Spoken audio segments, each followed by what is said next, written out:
একদল খাইছে, আরেক দল খাওয়ার জন্য রেডি হয়ে আছে। আমরা এরকম চাই না। আমরা চাই স্বাধীন সার্বভৌম বাংলাদেশ। আমরা চাই দুর্নীতিমুক্ত বাংলাদেশ। আমি নিউজটা যে কতবার বললাম, এটা কি সম্ভব? 3.25 লাখ কোটি টাকা লুটপাট, মানে লুটপাট করতে করতে এদেশের জনগণকে ফুটপাতে বসায় দিচ্ছে। আমার এক নিকটাত্মীয় সরকারি চাকরিজীবী, উনি আমাকে বললেন, বাংলাদেশের আরেকটা উদাহরণ দেখি। উনি আমাকে বললেন যে প্রতি বছর আমাদের অফিসের ফার্নিচার চেঞ্জ করে। আমি বললাম, প্রতি বছর ফার্নিচার চেঞ্জ করে কেন? বলে যে ফার্নিচার নতুন পারচেজ করলেই তো ওইখানে টাকা, নতুন কিনতে পারলেই টাকা, নতুন উন্নয়নের সবক শোনাতে পারলেই টাকা। প্রথম আলোর রিপোর্ট, কি আলো? প্রথম আলোর রিপোর্ট, গত 15 বছরে উন্নয়নের নামে লুটপাট হয়েছে প্রায় 3.25 লাখ কোটি টাকা। কার রিপোর্ট? আমাদের বানানো কথা। প্রথম আলোর রিপোর্ট। গত 15 বছরে কারা ছিল জানেন তো? হ্যাঁ, শুধু ওনাদেরকেই দোষ দিয়ে লাভ নাই। স্বাধীনতার পর থেকে শুধু শাসকের হাত বদল হয়েছে, আমরা কিছু পাই নাই, ঠিক কিনা বলেন? শুধু ওনাদের দোষ দিয়ে কি লাভ? রব্বুল আলামিন বলেন, ওয়ালাকাদ কাররামনা বানি আদম, আমি বনি আদমকে সম্মানিত করেছি, বনি আদমকে মর্যাদা দিয়েছি। ওয়া হামালনাহুম ফিল বাররি ওয়াল বাহর, বনি আদমকে জলে স্থলে স্থলে এবং সমুদ্রে চলাচলের বাহন দিয়েছি। ওয়া রাযাকনাহুম মিনাত তাইয়্যিবাত, তাদেরকে পবিত্র রিজিকের বন্দোবস্ত করেছি।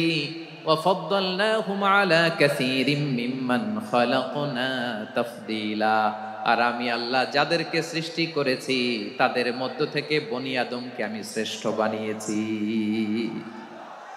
আমরা আশরাফুল মাখলুকাত, আমরা কি? শ্রেষ্ঠ, সবার চেয়ে সেরা। আমাদের মতো করে আল্লাহ কাউকে বানায় নাই। 2 পায়ে ভর করে শির দ্বারা এরকম স্ট্যান্ড রেখে মাথা উঁচু করে দাঁড়াতে পারে এরকম কোন প্রাণী পৃথিবীতে আছে? এজন্য আল্লাহ বলেন, ওয়ালাকাদ কাররামনা বানি আদম, আমি বনি আদমকে সম্মানিত করেছি, তাদেরকে আমি মর্যাদা দিয়েছি। তাদেরকে আমি যত মর্যাদা দিয়েছি আমার কোন সৃষ্টিকে এত মর্যাদা দেই নাই। পড়েন সুবহানাল্লাহ। I have dignified the status of the sons of Adam. আদমের সব সন্তানের মর্যাদা আমি বাড়িয়েছি। আল্লাহ এখানে বলেননি ওয়ালাকাদ কাররামনাল মুমিনিন, আমি মুমিনের মর্যাদা বাড়িয়েছি, বলেছেন? আল্লাহ এখানে বলেন নাই ওয়ালাকাদ কাররামনাল মুসলিমিন, আমি মুসলিমের মর্যাদা বাড়িয়েছি। আল্লাহ বলেছেন ওয়ালাকাদ কাররামনা বানি আদম, আমি বনি আদমের সম্মান বাড়িয়েছি। হোক সে মুমিন কিংবা কাফের, মুসলিম কিংবা মুশরিক, আস্তিক কিংবা নাস্তিক, আরব কিংবা অনারব, যেই হোক না কেন আদম সন্তান সবগুলার মর্যাদা বাড়ায় দিয়েছে কে?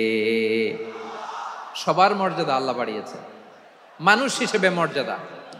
বিশ্বনবী সাল্লাল্লাহু আলাইহি ওয়াসাল্লাম ইহুদির লাশ দেখে দাঁড়িয়ে গেলেন। কার লাশ? ইহুদির লাশ দেখে দাঁড়ায় গেলেন। সাহাবারা বললেন, ইয়া রাসূলুল্লাহ, আপনি দাঁড়ালেন যে, এটা তো ইহুদির লাশ। বিশ্বনবী বললেন, আওয়ালাইসাত নাফসান, এটা কি মানুষ নয়?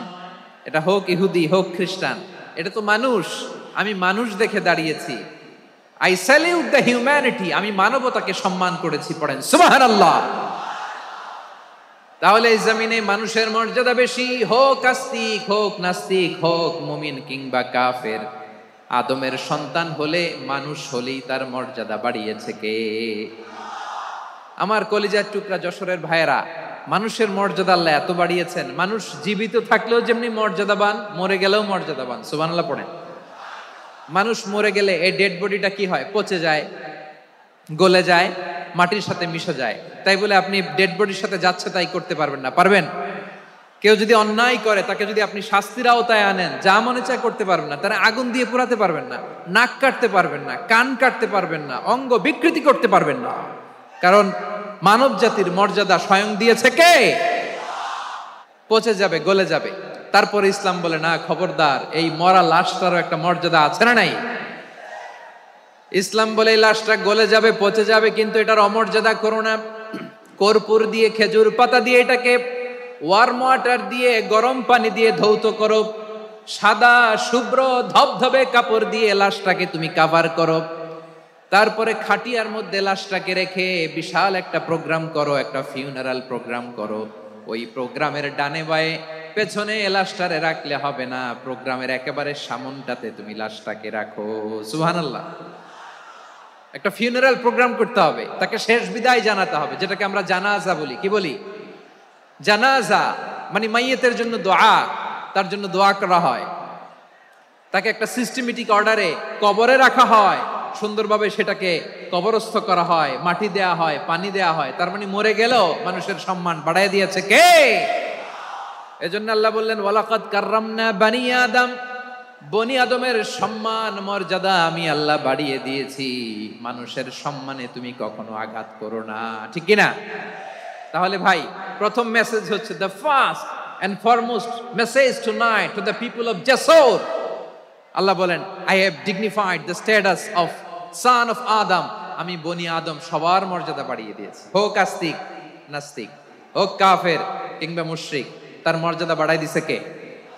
যখন বন্যা হয় আমরা ত্রাণ নিয়ে যাই, আমরা শুধু মুসলমানদেরকে ত্রাণ দেই নাকি? হ্যাঁ, আমরা মুসলমানকেও দেই, অমুসলমানকেও দেই, হিন্দুকেও দেই, বৌদ্ধকেও দেই। যেখানেই মানবতা বিপন্ন সেখানে ইসলামের হেল্পিং হ্যান্ড আছে না নাই? সুবহানাল্লাহ। কি দিন আমরা পেয়েছি, কি বিধান আমরা পেয়েছি। ওয়ালাকাদ কাররামনা বানি আদম, আমি বনি আদমকে সম্মানিত করেছি। এরপর আল্লাহ বললেন ওয়া হামালনাহুম ফিল বাররি ওয়াল বাহর, মানুষকে স্থলে এবং সমুদ্রে চলাচলের বাহন আমি দিয়েছি। স্থলে কিভাবে চলবে, জলে কিভাবে চলবে, এই বাহনের ব্যবস্থা করেছে কে? সেন্ট্রাল থেকে, সেন্ট্রালি যে ইনস্ট্রাকশন আসবে সেই ইনস্ট্রাকশনের এক চুল আমরা ডানে বায়ে যাব না। এইটা গণজাগরণের জন্য এইটা দরকার, ইসলামী বিপ্লবের জন্য এইটা দরকার। আমি চলাচলের যানবাহনের ব্যবস্থা করেছি।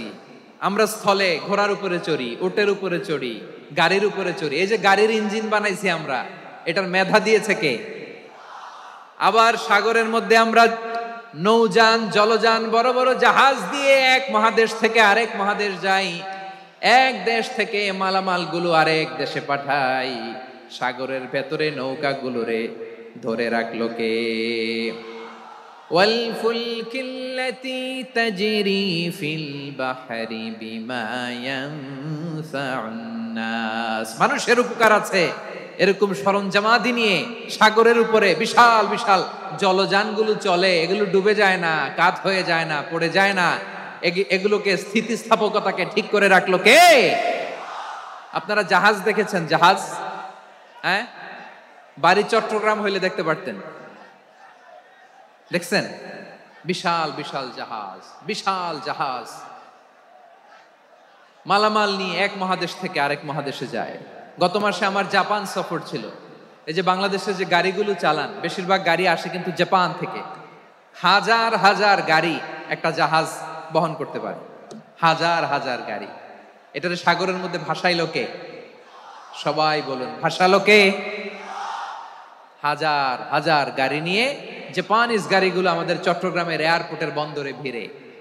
যুক্তরাষ্ট্রে আমি দেখেছি বিশাল বিশাল জাহাজ। আপনারা টাইটানিক জাহাজের নাম শুনেছেন? টাইটানিকেরও 8 গুণ 10 গুণ বড়। সুবহানাল্লাহ কইবেন না? টাইটানিক জাহাজের 8 গুণ 10 গুণ বড় একটা জাহাজ আছে, আইকন অফ দ্য সি। আমি দেখে এসেছি। রয়্যাল ক্যারিবিয়ান দেখে এসেছি। সাগরের সামনে জেটিতে যখন দাঁড়ালাম, জাহাজটা যখন যায়, আমার মনে হচ্ছে একটা শহর, গোটা শহর, the entire city is floating on the water. পুরো একটা শহর মনে হয় পানির উপর দিয়ে ভেসে যাচ্ছে। পড়েন সুবহানাল্লাহ। এই যে আইকন অফ দ্য সি, এই ক্রুজ, এই জাহাজটা, এটার ভিতরে স্টেডিয়াম আছে। কিসের ভিতরে স্টেডিয়াম? কথা বুঝে নাই বোধহয়। স্টেডিয়াম কিসের ভিতর? সুইমিং পুল আছে, শপিং মল আছে, রেস্টুরেন্ট আছে, ক্লাব আছে, 3000 4000 রুম বিশিষ্ট, কক্ষ বিশিষ্ট হোটেল আছে। এই সবগুলোর নিয়ে এগুলো চলে সাগরের এই দোলার মধ্যে, জলোচ্ছ্বাসের মধ্যে। এই সাগরের ভেতরে এই জাহাজগুলোর ভাষায় রাখছে কে? সূরাতুর আর-রহমানে আল্লাহ তাআলা বললেন ওয়ালাহুল জাওয়ারিল মুনশাআতু ফিল বাহরি কাল আ'লাম ফাবিআইয়ি আলা, সবাই পড়েন ফাবিআইয়ি আলাই রাব্বিকুমা তুকাযযিবান। পাহাড় সম বড় বড় জাহাজগুলো মাল বোঝাই করে সাগরের মধ্যে ভেসে বেড়ায়, এগুলো দিয়ে মালামাল বহন করা যায়, মানুষরা এক দেশ থেকে আরেক দেশে যায়। এই জাহাজগুলোর সাগরের ভেতরে ভাসায় রাখলো কে? এই আয়াতের ভেতরে আল্লাহ তাআলা সূরাত বনী ইসরাঈলের এই চমৎকার আয়াতের ভেতরে আল্লাহ তাআলা বেসিক্যালি মানব জাতির প্রতি তার 4টি স্পেশাল অনুগ্রহের কথা বলেছেন। কয়টি? 2টা বলে ফেলছি। 1 নাম্বার ওয়ালাকাদ কাররামনা বনী আদম, আমি বনী আদমের সম্মান বাড়াইছি। নাকি মুসলমানদের? নাকি মুসল্লিদের? কার সম্মান বাড়িয়েছি? বনী আদমের। তাহলে human dignity, the first part of the verse talks about the human dignity. 2 number অংশে আল্লাহ তাআলা বললেন ওয়া হামালনাহুম ফিল বাররি ওয়াল বাহর, স্থলে এবং সমুদ্রে আমি তাদের জন্য চলাচলের বাহন দিয়েছি। সুবহানাল্লাহ। তার মানে smooth movement on land and sea, জলে এবং স্থলে যাতে আমরা স্মুথলি মুভ করতে পারি আল্লাহ তাআলা দিয়েছেন। 3 নম্বরে আল্লাহ তাআলা বললেন ওয়া রাযাকনাহুম মিনাত তাইয়্যিবাত, মানুষের জন্য আমি পবিত্র রিজিকের ব্যবস্থা করেছি। জলে এবং স্থলে যত প্রাণী আছে সবগুলা প্রাণীকে রিজিক দেয় কে? আমাদেরকে রিজিক দেয় কে? সাগরের মাছগুলোকে, বড় বড় তিমি মাছগুলোরে রিজিক দেয় কে? বাতাসের মধ্যে ভেসে বেড়ানো বড় বড় পাখিগুলো, স্ক্যান্ডিনেভিয়ান কান্ট্রি থেকে লক্ষ লক্ষ কোটি কোটি পাখিগুলো যে এক দেশ থেকে আরেক দেশে ট্রান্সফার হয়, এগুলোর রিজিক দেয় কে? রব্বুল আলামিন বলেন ওয়ামা মিন দাব্বাতিন ফিল আরদি ইল্লা আলাল্লাহি রিজকুহা ওয়া ইয়ালামু মুস্তাকাররাহা ওয়া মুস্তাওদাআহা কুল্লুম ফি কিতাবিম মুবিন। আল্লাহু আকবার। রব্বুল আলামিন বলেন ভূপৃষ্ঠে বিচরণশীল যত প্রাণী আছে সব প্রাণীগুলোকে আমি আল্লাহ আমার নিজের কুদরতে রিজিকের বন্দোবস্ত করি। এই প্রাণীগুলো কোথায় থাকে, কোথায় যায়, সব জায়গায় আমি রিজিক পৌঁছে দেই। রিজিক কেউ দিতে পারে না, রিজিকের মালিক কে? রিজিকের মালিক তিনি আল্লাহ। এজন্য আল্লাহ তাআলা বললেন ওয়ারাযাকনাহুম মিনাত তাইয়্যিবাত। এরপর আল্লাহ বললেন ওয়া ফাদ্দালনাহুম আলা কাসীরিম মিম্মান খালাকনা তাফদীলা। আমি যত প্রাণী সৃষ্টি করেছি সকল প্রাণীর মধ্যে মানুষের মর্যাদা শ্রেষ্ঠত্ব আমি দিয়েছি। সুবহানাল্লাহ পড়েন। তাহলে 1 নম্বরে আল্লাহ বললেন আমি বনি আদমের মর্যাদা বাড়ালাম। এরপরে বললেন স্থলে এবং সমুদ্রে চলাচলের জন্য যানবাহন দিলাম। 3 নম্বরে আল্লাহ বললেন পবিত্র রিজিকের ব্যবস্থা করে দিলাম। এরপরে আল্লাহ বললেন যত প্রাণী আছে, সৃষ্টি আছে, সবগুলার উপরে আমি মানুষকে শ্রেষ্ঠত্ব দিলাম। সুবহানাল্লাহ। তাহলে সবচেয়ে বেশি শ্রেষ্ঠত্ব মানুষের। কার? মানুষের। শুধু তাই নয় প্রিয় ভাইরা, আকাশ এবং জমিনে যা কিছু আছে সবকিছু মানুষের জন্য, মানুষের কল্যাণে, মানুষের প্রয়োজনে, মানুষের বশীভূত করে সৃষ্টি করেছেন কে? রব্বুল আলামিন বলেন হুয়াল্লাযী খালাকা লাকুম মা ফিল আরদি জামিআ। এই জমিনের মধ্যে যা কিছু আমি আল্লাহ সৃষ্টি করেছি সব কিছু আমি মানুষের জন্য সৃষ্টি করেছি। পড়েন সুবহানাল্লাহ।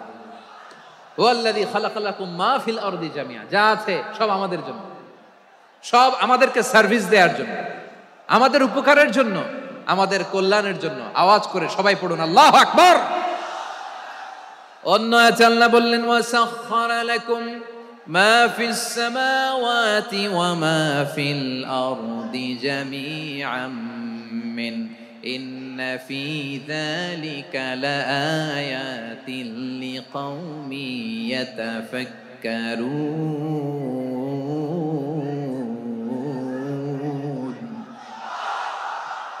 প্রথমে আয়াতে আল্লাহ বললেন জমিনে যা আছে সব তোমাদের কল্যাণে আমি সৃষ্টি করলাম। এরপরে আল্লাহ বললেন আকাশেও যা আছে সব তোমাদের জন্য সৃষ্টি করলাম, তোমাদের অনুগত বানায় দিলাম। পড়েন সুবহানাল্লাহ। মানুষের কি ব্রেইন দেখেন, মানুষ জমিন ছেড়ে আকাশে চলে যায়। পাখি দেখে মানুষের শখ হলো, পাখি যেহেতু উঠতে পারে আমরাও পারবো। অরবিল রাইট, উইলবার রাইট, দুই ভাই মিলে আঁকাঝোঁকা করতে করতে করতে করতে প্লেন বানায় ফেললো। কোন সুবহানাল্লাহ। এখন পাখিও ওরে, আমরাও ওরি। এরপরেই মানুষের কৌতূহল থামে না এখানে। মানুষ চলে গিয়েছে চাঁদে। কোথায় গেছে? এখন কিন্তু চাঁদে জমি বিক্রি হয় জানেন। পৃথিবী নিয়ে মারামারি শেষ, রাশিয়া আমেরিকা এখন ধরছে চাঁদ আর মঙ্গল গ্রহ। এখন চাঁদে জমি বিক্রি হয়, মঙ্গলে জমি বিক্রি হয়। এই চাঁদ, মঙ্গল, বৃহস্পতি, শনি সব আল্লাহ তাআলা আমাদের জন্য বানিয়েছেন। সুবহানাল্লাহ পড়েন। মানুষ সাগরের উপরে চড়ে, শূন্যে ভেসে বেড়ায়, পাহাড় কেটে সুড়ঙ্গ বানায়, টানেল বানায়। মানুষ ব্রডব্যান্ডের লাইন নিয়ে যায় সাগরের ভেতর দিয়ে, এক দেশ থেকে আরেক দেশে, এক মহাদেশ থেকে আরেক মহাদেশে। সুবহানাল্লাহ পড়েন।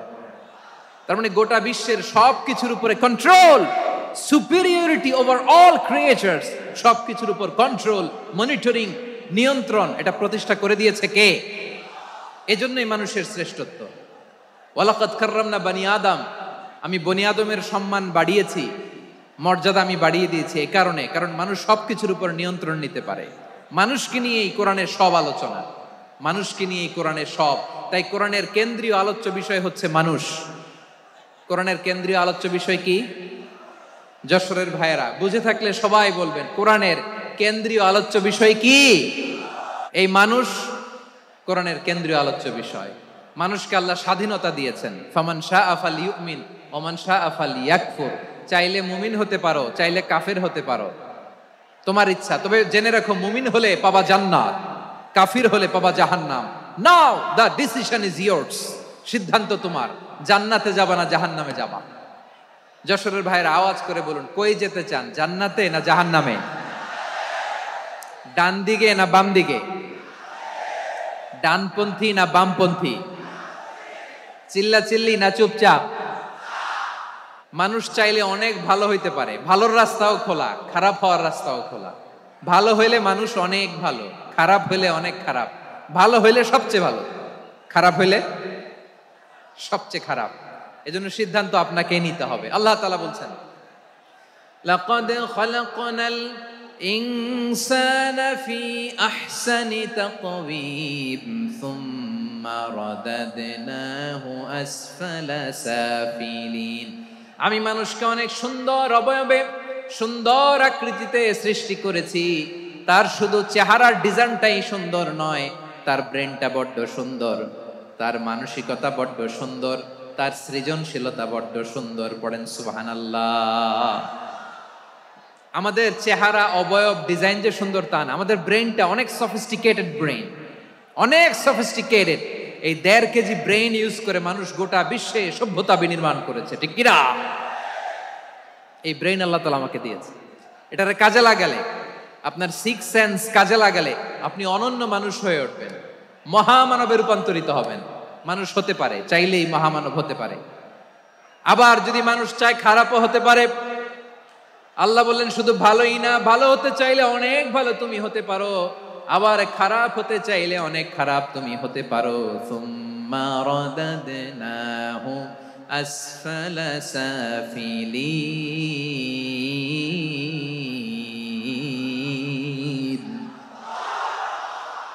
খারাপ হলে একেবারে খারাপ হতে পারো, নিকৃষ্ট হলে একেবারে নিকৃষ্ট হতে পারো, ভালো হলেও ভালো হতে পারো। কোন সুবহানাল্লাহ।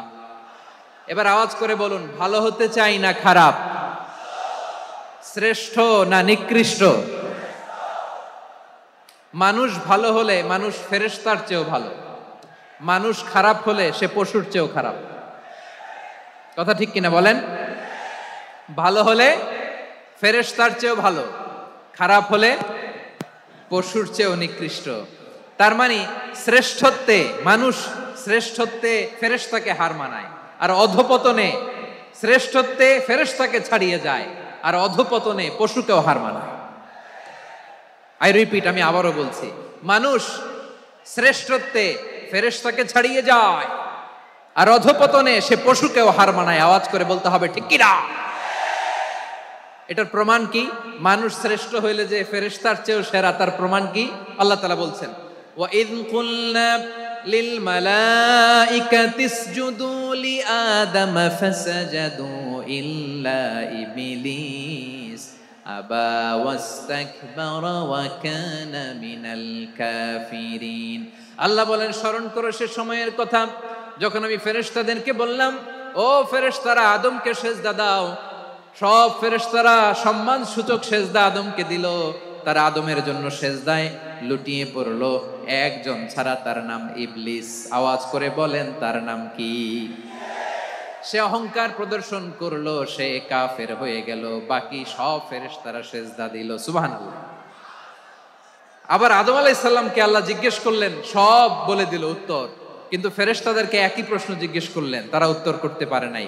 তার মানে এর মধ্য দিয়ে প্রমাণিত হয়, মানুষ ভালো হলে ফেরেশতার চেয়েও ভালো, ফেরেশতার চেয়েও মানুষের মর্যাদা বাড়িয়ে দিয়েছে কে? সব নূরের ফেরেশতা যখন মাটির আদমকে সেজদা দেয়, এটা প্রমাণ করে ফেরেশতার চেয়েও মানুষের মর্যাদা বাড়িয়ে দিয়েছে কে? তুমি মাটির আদমকে প্রথম সৃষ্টি করিয়া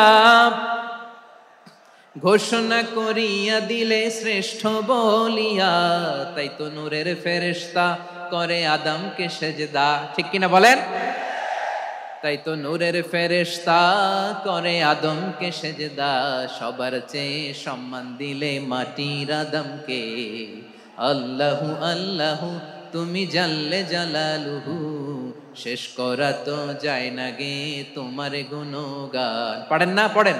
আল্লাহু আল্লাহু তুমি জাল্লে জালালুহু, শেষ করা তো যায় না গে তোমার গুণগান। আল্লাহু আল্লাহু আল্লাহু আকবার। আদমের মর্যাদা বেশি, মানুষের মর্যাদা বেশি। মানুষ শ্রেষ্ঠ, তার প্রমাণ নূরের ফেরেশতা মাটির আদমকে সেজদা করে। আওয়াজ করে বলেন ঠিক কিনা?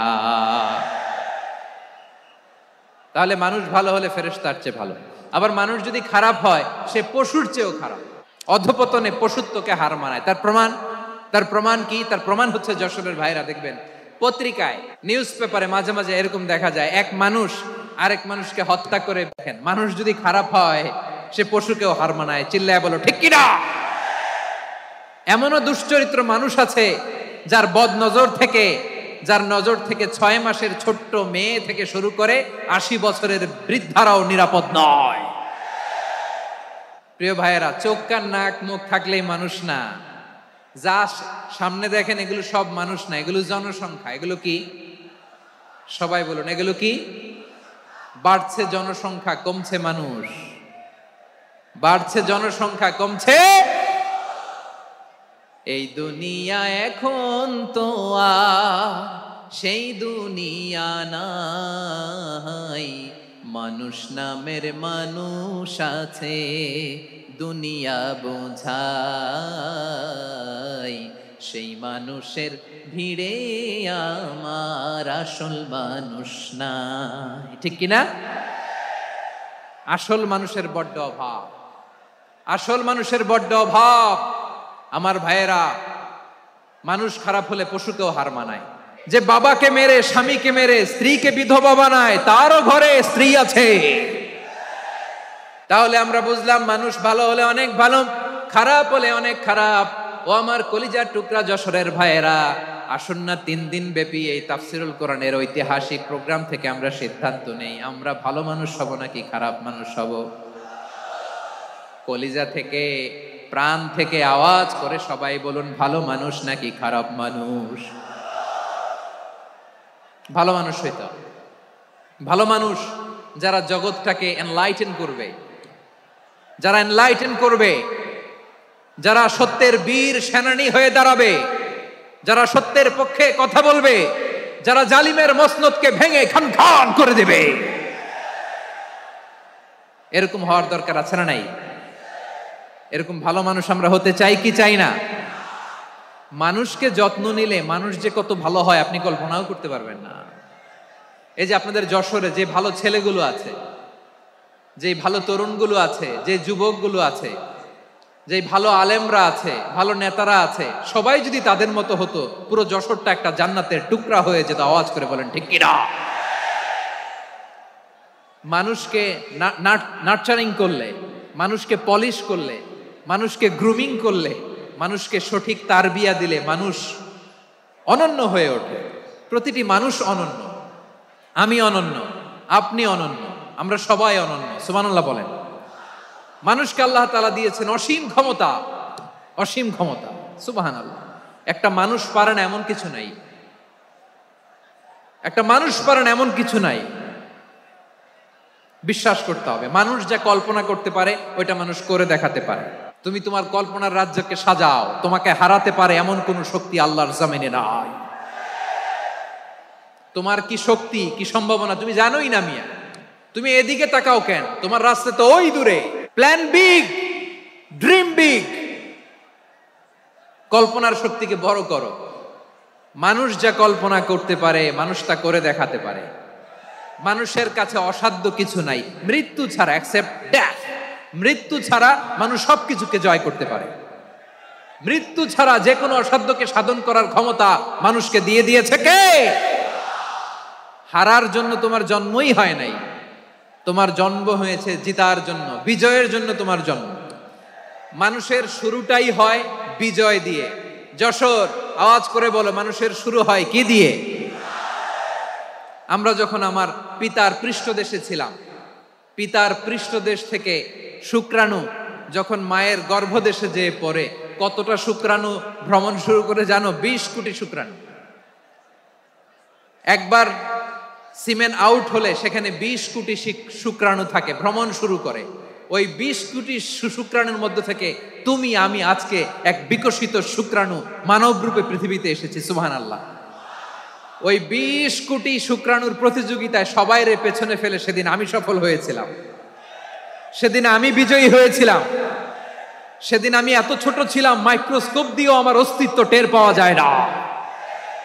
আমি এত তুচ্ছ ছিলাম, নগণ্য ছিলাম। আমার কান ছিল না, আমার চোখ ছিল না, আমার হাত ছিল না, আমার জন্য রিকমেন্ডেশন করার মতো মামু ছিল না, খালা ছিল না, কেউ ছিল না।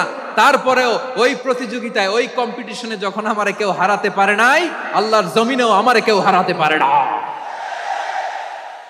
হারার জন্য তোমার জন্মই হয় নাই, তুমি আসছোই জিতার জন্য। সুবহানাল্লাহ। বিশ্বনবী বলেন, আন্নাসু মাআদিন কামাআদিনি যাহাবি ওয়াল ফিদ্দা খিয়ারুহুম ফিল জাহিলিয়াতি খিয়ারুহুম ফিল ইসলাম। Peoples are like mines of gold and silver. সোনার খনি, রূপার খনি, এর চেয়েও বড় খনি হচ্ছে এই মানব সম্পদের খনি। আওয়াজ করে বলেন আল্লাহু আকবার। আল্লাহ তাআলা এই সম্পদ আমাদেরকে দিয়েছে। বিশ্বনবী বলেন, মানুষ হচ্ছে খনির মতো। খিয়ারুহুম ফিল জাহিলিয়াতি খিয়ারুহুম ফিল ইসলাম। জাহিলি যুগে যারা সেরা, ইসলামেও তারা সেরা। ইদা ফাকুহু, যদি তারা বুঝবান হয় তাহলে তাদেরকে সেরা বানায় দিবে কে? তাহলে মানুষের চেয়ে সেরা কেউ হতে পারে? মানুষের চেয়ে অনন্য কেউ হতে পারে? মানুষকে কেউ হারাতে পারে? আওয়াজ করে বলো, তোমাকে কেউ হারাতে পারবে? এই সাহস জাগছে আজকের আলোচনা থেকে। আমি তুমি অনন্য, আমাকে তোমাকে হারায় দেওয়া এত সহজ না, ঠিক কিনা? একটা কথা জীবনের সাথে সেট করে নিতে হবে, আমি জিতি নয় শিখি, আমি কখনো হারি না। জীবনের সাথে সেট করে নাও, জেনজি অফ জেসর, আমি কখনো হারি না, আমি হয় জিতি নয় শিখি। চিল্লায় বলো ঠিক কিনা? আমি কখনো হারি না, আমার হারানো এত সোজা না। কি সাহস জাগছে? বুকে সাহস জাগছে? তাকবীর পড়ো, লিল্লাহে তাকবীর। তাহলে বিশ্বনবী বললেন, নাসু মাআদিন, মানুষ হচ্ছে খনি। এই ধাক্কা ধাক্কি আমি জানি এগুলো ভালোবাসার ধাক্কা ধাক্কি, এজন্য আমি সহ্য করে নেই। এগুলো যে ভালোবাসার ধাক্কা ধাক্কি এটা আমরা বুঝি। পৃথিবীর কোন আইন, সিকিউরিটি প্রটোকল দিয়ে এটারে মানানো যাবে না, কারণ এটা তো ভালোবাসা, লাভ। লাভ কোনো আইন কানুন দিয়ে বাধা যায় না, মানানো যায় না, ঠিক কিনা বলো? আল নাসু মাআদিন, মানুষ হচ্ছে খনি। এই খনির যত্ন নিতে হবে। আমার মা বাবা যারা এসেছেন, আপনার ছেলে মেয়ের যত্ন নেন। আপনার ছেলের মধ্যে যে কি পটেনশিয়াল আপনি জানেন না। আপনার এই ছোট্ট অবুজ ছেলেটাই আগামী দিনের শায়েখ আহমদুল্লাহ হবে। আপনার হেফজখানায় পড়া ওই ছোট্ট ছেলেটাই আগামী হক হবে। আপনার ওই ছেলেটা আমির হামজা হবে, আব্দুল হাই সাইফুল্লাহ হবে। এভাবে বড় বড় আলেম হবে, তারা যুগশ্রেষ্ঠ আলেম হবে। সেই একদিন এই বাংলাদেশের পার্লামেন্টে যে বক্তব্য দিয়ে যশোরের পক্ষে কথা বলবে। আপনি জানেন না, কাউকে ছোট করবেন না, আপনি ওর কনফিডেন্স আপনি কমাবেন না, আপনি কমাতে পারেন না। প্যান্ডেলে আমার যে মা বোনেরা আছেন, ছেলে মেয়েদেরকে কখনো ছোট করে কথা বলবেন না। ও যে কোথায় যাবে আপনি জানেন না, আপনি মা হয়ে তাকে সাহস দিবেন, তার কল্পনার জগৎটাকে সাজাতে তাকে উৎসাহিত করবেন, ঠিক কিনা বলেন? আর আমার প্যান্ডেলের আমার প্রিয় শ্রদ্ধাশীলা মায়েরা বোনেরা, আপনারা তো আরো দামি সম্পদ। বিশ্বনবী বলেন, আর দুনিয়া কুল্লুহা মাতা। আল্লাহ আল্লাহ আল্লাহ, বিশ্বনবীর কথার ওজন দেখেন। আর দুনিয়া কুল্লুহা মাতা ওয়া খায়রু মাতা'আদ দুনিয়াল মারআতুস সালিহা। বিশ্বনবী বলেন, দুনিয়ায় যা দেখো সব আল্লাহর দেওয়া অ্যাসেট, মানে সম্পদ। আর এত অ্যাসেটের ভিড়ে সবচাইতে শ্রেষ্ঠ সম্পদ হচ্ছে নেককার নারী। ভাইয়েরা, বোনের সাথে খারাপ আচরণ করো না। সন্তান, মায়ের সাথে খারাপ আচরণ করো না। আমাদের মায়েরা আমাদের asset, they are our priceless asset. কারণ এই মায়েদের পেটে এসেছে আল্লাহর ওলিরা, এই মায়েদের পেটে এসেছে খান জাহান আলী, এই মায়ের পেটে এসেছে শাহজালাল ইয়ামানি, এই মায়ের পেটে এসেছে আল্লাহর সব নবীরা। নাকি নবীরা আকাশ থেকে ধপ করে জমিনে নেমে আসছে? মায়ের পেটে আসছে। এই মায়ের পেটগুলো খনি। আমার সম্মানিতা মায়েরা বোনেরা, নিজেকে ইসলাম দিয়ে সাজান, নিজেকে পবিত্র রাখুন, নিজের আব্রু ইমান ইজ্জতের হেফাজত করুন, কোরআন পড়ুন, সুন্নাহ পড়ুন। আপনি জানেন না আপনার গর্ভে কে আসছে, কোন ক্ষণজন্মা পুরুষকে আল্লাহ তাআলা আপনার গর্ভে পাঠাবে আপনি জানেন না। মায়েরা, নিজেদেরকে পবিত্র রাখুন, ইসলাম চর্চা করুন, কোরআন চর্চা করুন, নৈতিকতা দিয়ে নিজেকে সাজান। যশোরের জেনজি, নিজেদেরকে প্রস্তুত রাখো আগামীর বাংলাদেশের জন্য। নৈতিকতা, মোরালিটি, ভ্যালিউজ দিয়ে নিজেকে সাজাও, ইসলাম দিয়ে নিজেকে সাজাও। কারণ আগামীর বাংলাদেশ ইসলামের বাংলাদেশ।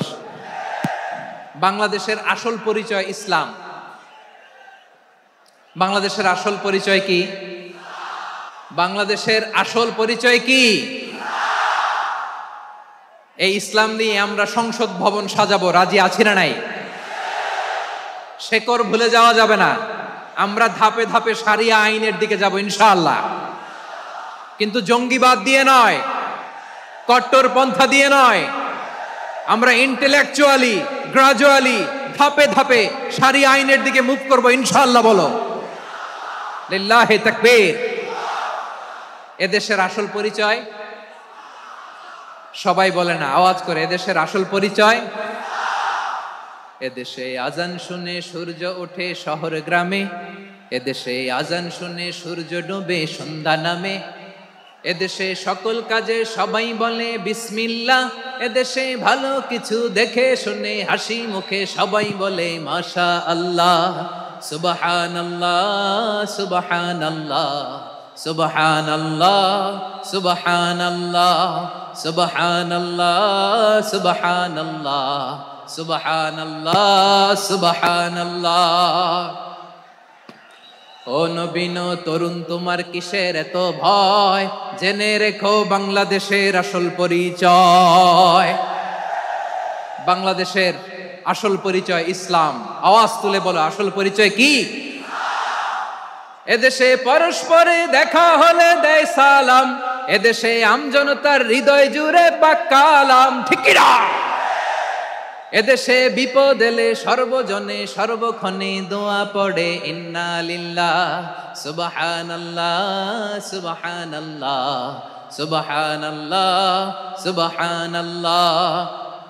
এদেশে আজান শুনে সূর্য ওঠে শহর গ্রামে, এদেশে আজান শুনে সূর্য ডুবে সন্ধ্যা নামে, এদেশে সকল কাজে সবাই বলে বিসমিল্লাহ, এদেশে ভালো কিছু দেখে শুনে হাসি মুখে সবাই বলে মাশা আল্লাহ সুবহানাল্লাহ। আওয়াজ করে সুবহানাল্লাহ সুবহানাল্লাহ সুবহানাল্লাহ সুবহানাল্লাহ। সবাই একসাথে সুবহানাল্লাহ সুবহানাল্লাহ সুবহানাল্লাহ সুবহানাল্লাহ। এদেশের আসল পরিচয় কি? আওয়াজ করে বলতে ভয় লাগে। এদেশের আসল পরিচয় কি? ইসলাম দিয়ে আমাদের সংসদ ভবন চলুক, আমরা চাই কি চাই না? বঙ্গভবনে লা ইলাহা ইল্লাল্লাহর পতাকা উড়ুক, আমরা চাই কি চাই না? প্রতিটি জেলা অফিসে, ডিসি অফিসে লা ইলাহার পতাকা ঝুলুক, আমরা চাই কি চাই না? যশোর, আওয়াজ করে বলো, ভালো মানুষ না খারাপ মানুষ? বুঝে বলছে তো?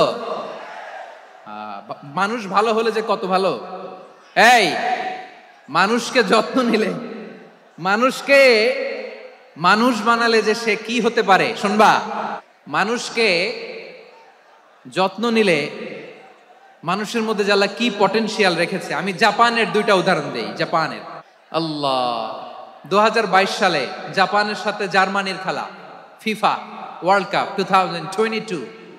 এক পক্ষে জাপান, আরেক পক্ষে কোন দেশ? কথা শোনে নাই। এক পক্ষে কোন দেশ, আরেক পক্ষে সবাই। এক পক্ষে, আরেক পক্ষে। ওই খেলায় জিতেছিল জাপান, জিতেছিল 22 সালের এই ফিফা ওয়ার্ল্ড কাপে। জাপান ফুটবল খেলায় জিতে as a part of their celebration তারা খেলার পরে পুরো স্টেডিয়ামটারে ক্লিন করে। The fan base of Japan, lakh lakh মানুষ খেলা দেখতে যায়, তো এত ডাস্টবিনও তো নাই। তো যারা ডাস্টবিনে জায়গা পায় নাই, তারা এই যে চকলেটের প্যাকেট, পানির বোতল, চিপসের প্যাকেট তারা এদিকে সেদিকে রেখে দিয়েছে। জাপানের ভক্তরা, জাপানের ফলোয়াররা as a part of their celebration তারা খেলার পরে পুরো স্টেডিয়ামের সব ময়লা আবর্জনা ক্লিন করে তারপরে বিদায় নিয়েছে। তাদেরকে কি ক্লিন করার দায়িত্ব দেয়া হয়েছিল?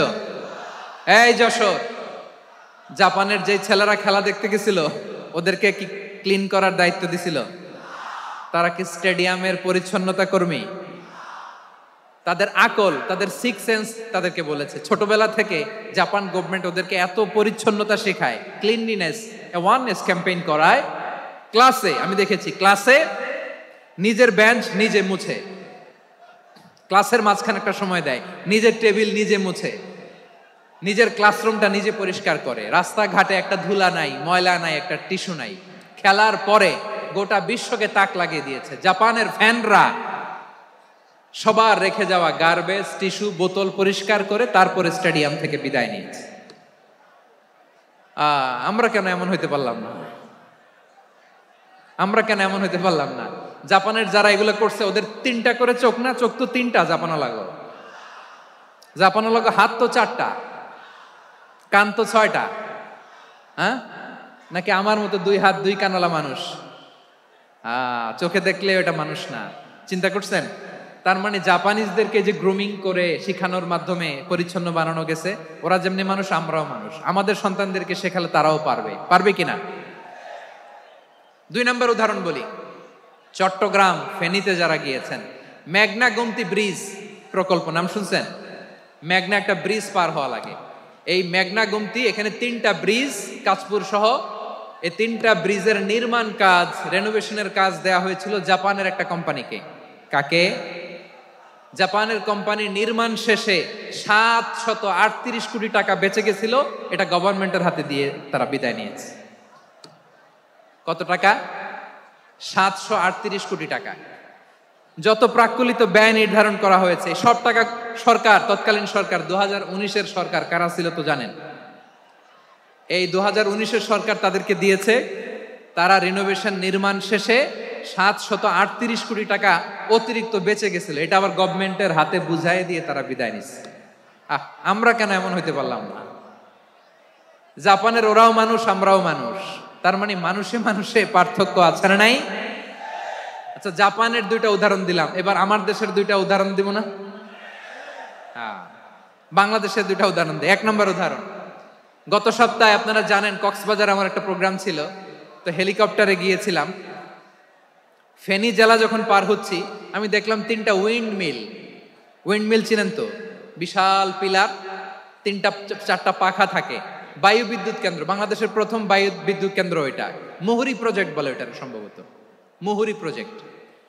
তো সাগরের বাতাসের ঝাপটায় এটা ঘুরে এনার্জি হয়, ইলেকট্রিসিটি উৎপাদন হয়। তো আমি পাইলটকে বললাম, ভাই এগুলো থেকে কেমন ইলেকট্রিসিটি উৎপাদন হয়? কয়, হুজুর একটুও হয় না, কিছুই হয় না। কিছুই হয় না মানে? বলে হুজুর বাংলাদেশে যত উইন্ডমিল আছে এটার পাখা একটাও ঘুরে না। আল্লাহ, বলেন কি? তাহলে এই যে কোটি কোটি টাকা ব্যয় করে যে উইন্ডমিল, কয় হুজুর ভিতরে ফিটফাট, উপরে ফিটফাট, ভিতরে সদরঘাট। তার মানে কোটি কোটি টাকা দিয়ে এই উইন্ডমিল বানায়, এখানে কিছু নাই। দুর্নীতির আড্ডাখানা, আখড়াখানা বাংলাদেশ, ঠিক কিনা বলেন? হায় রে, জাপানিজরাও মানুষ, আমরাও মানুষ। আমার এক নিকটাত্মীয় সরকারি চাকরিজীবী, উনি আমাকে বললেন, বাংলাদেশের আরেকটা উদাহরণ দেই। উনি আমাকে বললেন যে প্রতি বছর আমাদের অফিসের ফার্নিচার চেঞ্জ করে। আমি বললাম প্রতি বছর ফার্নিচার চেঞ্জ করে কেন? বলে যে ফার্নিচার নতুন পারচেজ করলেই তো ওইখানে টাকা, নতুন কিনতে পারলেই টাকা, নতুন উন্নয়নের সবক শোনাতে পারলেই টাকা। প্রথম আলোর রিপোর্ট, কি আলো? প্রথম আলোর রিপোর্ট, গত 15 বছরে উন্নয়নের নামে লুটপাট হয়েছে প্রায় 3.25 লাখ কোটি টাকা। কার রিপোর্ট? আমাদের বানানো কথা। প্রথম আলোর রিপোর্ট। গত 15 বছরে কারা ছিল জানেন তো? হ্যাঁ, শুধু ওনাদেরকেই দোষ দিয়ে লাভ নাই। স্বাধীনতার পর থেকে শুধু শাসকের হাত বদল হয়েছে, আমরা কিছু পাই নাই, ঠিক কিনা বলেন? শুধু ওনাদের দোষ দিয়ে কি লাভ? একদল খাইছে, আরেক দল খাওয়ার জন্য রেডি হয়ে আছে। আমরা এরকম চাই না। আমরা চাই স্বাধীন সার্বভৌম বাংলাদেশ। আমরা চাই দুর্নীতিমুক্ত বাংলাদেশ। আমি নিউজটা যে কতবার বললাম, এটা কি সম্ভব? 3.25 লাখ কোটি টাকা লুটপাট, মানে লুটপাট করতে করতে এদেশের জনগণকে ফুটপাতে বসায় দিচ্ছে। প্রিয় ভাইয়েরা, তাহলে জাপানের মানুষও মানুষ, আমরাও মানুষ।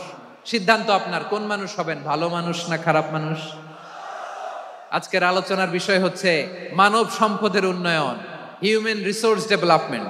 It's a process to increase the capacity of knowledge, skill, capacity of the people of a country. একটা দেশের মানুষের জ্ঞান, তাদের দক্ষতা কি করে বাড়ানো যায়, বাড়িয়ে দেশের উন্নয়ন করানো যায়, এটাই হচ্ছে মানব সম্পদ উন্নয়নের মূল কথা। তাহলে মানব সম্পদ হচ্ছে একটা দেশের সবচাইতে শক্তিশালী পুঁজি। প্রাকৃতিক সম্পদ, খনিজ সম্পদের চেয়েও দামি হচ্ছে মানব সম্পদ। আমার প্রিয় যশোর, প্রাকৃতিক সম্পদ, খনিজ সম্পদের চেয়ে দামি সম্পদ কি সম্পদ? আল্লাহ তাআলা দয়া করে আমাদেরকে এই মানব সম্পদ দিয়েছেন। আসুন আমাদের এই মানুষগুলোকে আমরা সোনার মানুষ বানাই। রাজি আছেন তো সবাই? রাজি আছেন? মানুষ পারে না এমন কোনো কিছু নাই, চাইলে সব পারে। এজন্য মানুষকে তারবিয়া দিতে হবে, যথাযথভাবে তাদেরকে গড়তে হবে। আসুন আমরা সিরাতের আয়নায় বিশ্বনবীর জীবনী থেকে দেখি তিনি কিভাবে হিউম্যান রিসোর্সকে ম্যানেজ করতেন, বিশ্বনবী কিভাবে এই মানব সম্পদকে ম্যানেজ করতেন। বিশ্বনবী he was a very good talent hunter, চৌকস ট্যালেন্ট হান্টার ছিল। কার মধ্যে কি ট্যালেন্ট আছে দেখলেই বুঝে ফেলতেন। সুবহানাল্লাহ পড়বেন না? কি নবী আমরা পেয়েছি! He was a very good talent hunter. আমার নবী তিনি চৌকস ট্যালেন্ট হান্টার ছিলেন। কার মধ্যে কি প্রতিভা বের করতেন, ওই প্রতিভাকে ইসলামের কল্যাণে কাজে লাগাতেন। সুবহানাল্লাহ বলেন। যাকে যেই জায়গায় সেট করলে ভালো হবে তাকে ওই জায়গায় সেট করতেন। কয়েকজন সাহাবীর জীবনী শোনাই। আবু মাহজুরা রাদিয়াল্লাহু তাআলা আনহু, মক্কার মুয়াজ্জিন, আগে ছিল মুশরিক, পরে হইছে মুমিন। উনি কিভাবে মুমিন হইলেন এই ঘটনাটা একটু আপনাদের শোনাতে চাই। হুনাইনের যুদ্ধ, 8ম হিজরি, বিষ্ণু ঈসা ইসলাম হুনাইনের যুদ্ধ শেষে ফিরতেছেন। পথিমধ্যে বেলাল রাদিয়াল্লাহু তাআলা আনহু, 8ম হিজরি। কত হিজরি? সবাই বলেন না একটু, কত হিজরি? 8ম হিজরিতে হুনাইনের যুদ্ধে রাসূল সাল্লাল্লাহু আলাইহি ওয়াসাল্লাম ফিরে আসতেছেন মদিনায়। পথিমধ্যে বেলাল রাদিয়াল্লাহু তাআলা আনহু আযান দিচ্ছেন। কি দিচ্ছেন? তো পাশে ছিল মুশরিকদের একটা পল্লী, কিছু মুশরিক তরুণ, কিছু অমুসলিম কিশোর, তারা আযানকে ব্যঙ্গ করতেছে। আমাদের বাংলায় মুখ ভেঙ্গানো বলে আর কি। বেলাল রাদিয়াল্লাহু তাআলা আনহু আযান দিচ্ছেন, ওই বাচ্চাগুলো মুশরিক, তো ওরা আযানকে ব্যঙ্গ করতেছে, বিকৃতি করে ওরাও আযান দিচ্ছে। উদ্দেশ্য হচ্ছে আযানকে নিয়ে ঠাট্টা করা। উদ্দেশ্য, ব্যাপারটা মনে কষ্ট পাওয়ার মতো ব্যাপার না? কিন্তু বিশ্বনবী ওইখানে দেখেন কি খুঁজলেন। বিশ্বনবী খেয়াল করলেন অমুসলিম কিশোরদের মধ্য থেকে একটা কিশোরের গলাটা বড় দরাজ গলা, কণ্ঠটা বড় সুন্দর। খেয়াল করে দেখলেন যে কিছু কিশোর বেলালের আজানকে ব্যঙ্গ করে, বিকৃতি করে, কিন্তু একজনের কণ্ঠ দেখতে পাচ্ছেন না এত দূরে, কিন্তু কণ্ঠটা বড় সুন্দর, দরাজ গলা। বিশ্বনবী সাহাবীদেরকে বললেন, ধরো এগুলারে, ধরো। সবগুলারে ধরে বিশ্বনবীর সামনে আনা হলো। ওরা হাঁটু গেড়ে বসলো। বিশ্বনবী বললেন, তোমাদের মধ্যে কে যেন ব্যঙ্গ করে আজান দিচ্ছিল, তার গলাটা বড় উঁচু, গলার বেসটা বড় মজবুত, মেলোডিয়াস, সুমধুর কণ্ঠ, কে? আবু মাহজুরা বলে, আমার বন্ধুরা সবাই আমার দিকে আঙ্গুল দেখায়, আমি পড়ে গেছি বিপদে। রাসূল সাল্লাল্লাহু আলাইহি ওয়াসাল্লাম বাকি অমুসলিম তরুণদেরকে ছেড়ে দিলেন, বললেন তোমরা যাও। এবার আবু মাহজুরারে পাইছে। আবু মাহজুরার চুলের মধ্যে হাত দিলেন বিশ্বনবী, মাথায় হাত দিয়ে বললেন, এবার আজান দাও দেখি। আবু মাহজুরা বলে, আমি তো আজান দিতে জানি না, কারণ আমি তো বেলালেরটা শুইনা দিছি, আমার তো মুখস্থ নাই, আমি তো আজান দিতে জানি না। বিশ্বনবী বললেন, জানো না? তাহলে আসো, আমি তোমারে শিখাই দেই। সুবহানাল্লাহ পড়েন। আবু মাহজুরা হাঁটু গেড়ে বসে, বিশ্বনবীর মোবারক হাত আবু মাহজুরার চুলের মধ্যে। বিশ্বনবী আজানের মুআল্লিম আবু মাহজুরাকে বলতেছে, ঠিক আছে তোমারে শিখাই দিচ্ছি, আমি যা যা বলবো আমার সাথে সাথে বলো, পারবা? আবু মাহজুরা বলে, পারবো। বিশ্বনবী আজান দিচ্ছেন মাথায় হাত দিয়ে, আল্লাহু আকবার, আল্লাহু আকবার। আবু মাহজুরা এই বাক্যটা পড়লেন। বিশ্বনবী দ্বিতীয় বাক্য পড়তে আরম্ভ করলেন, আল্লাহু আকবার,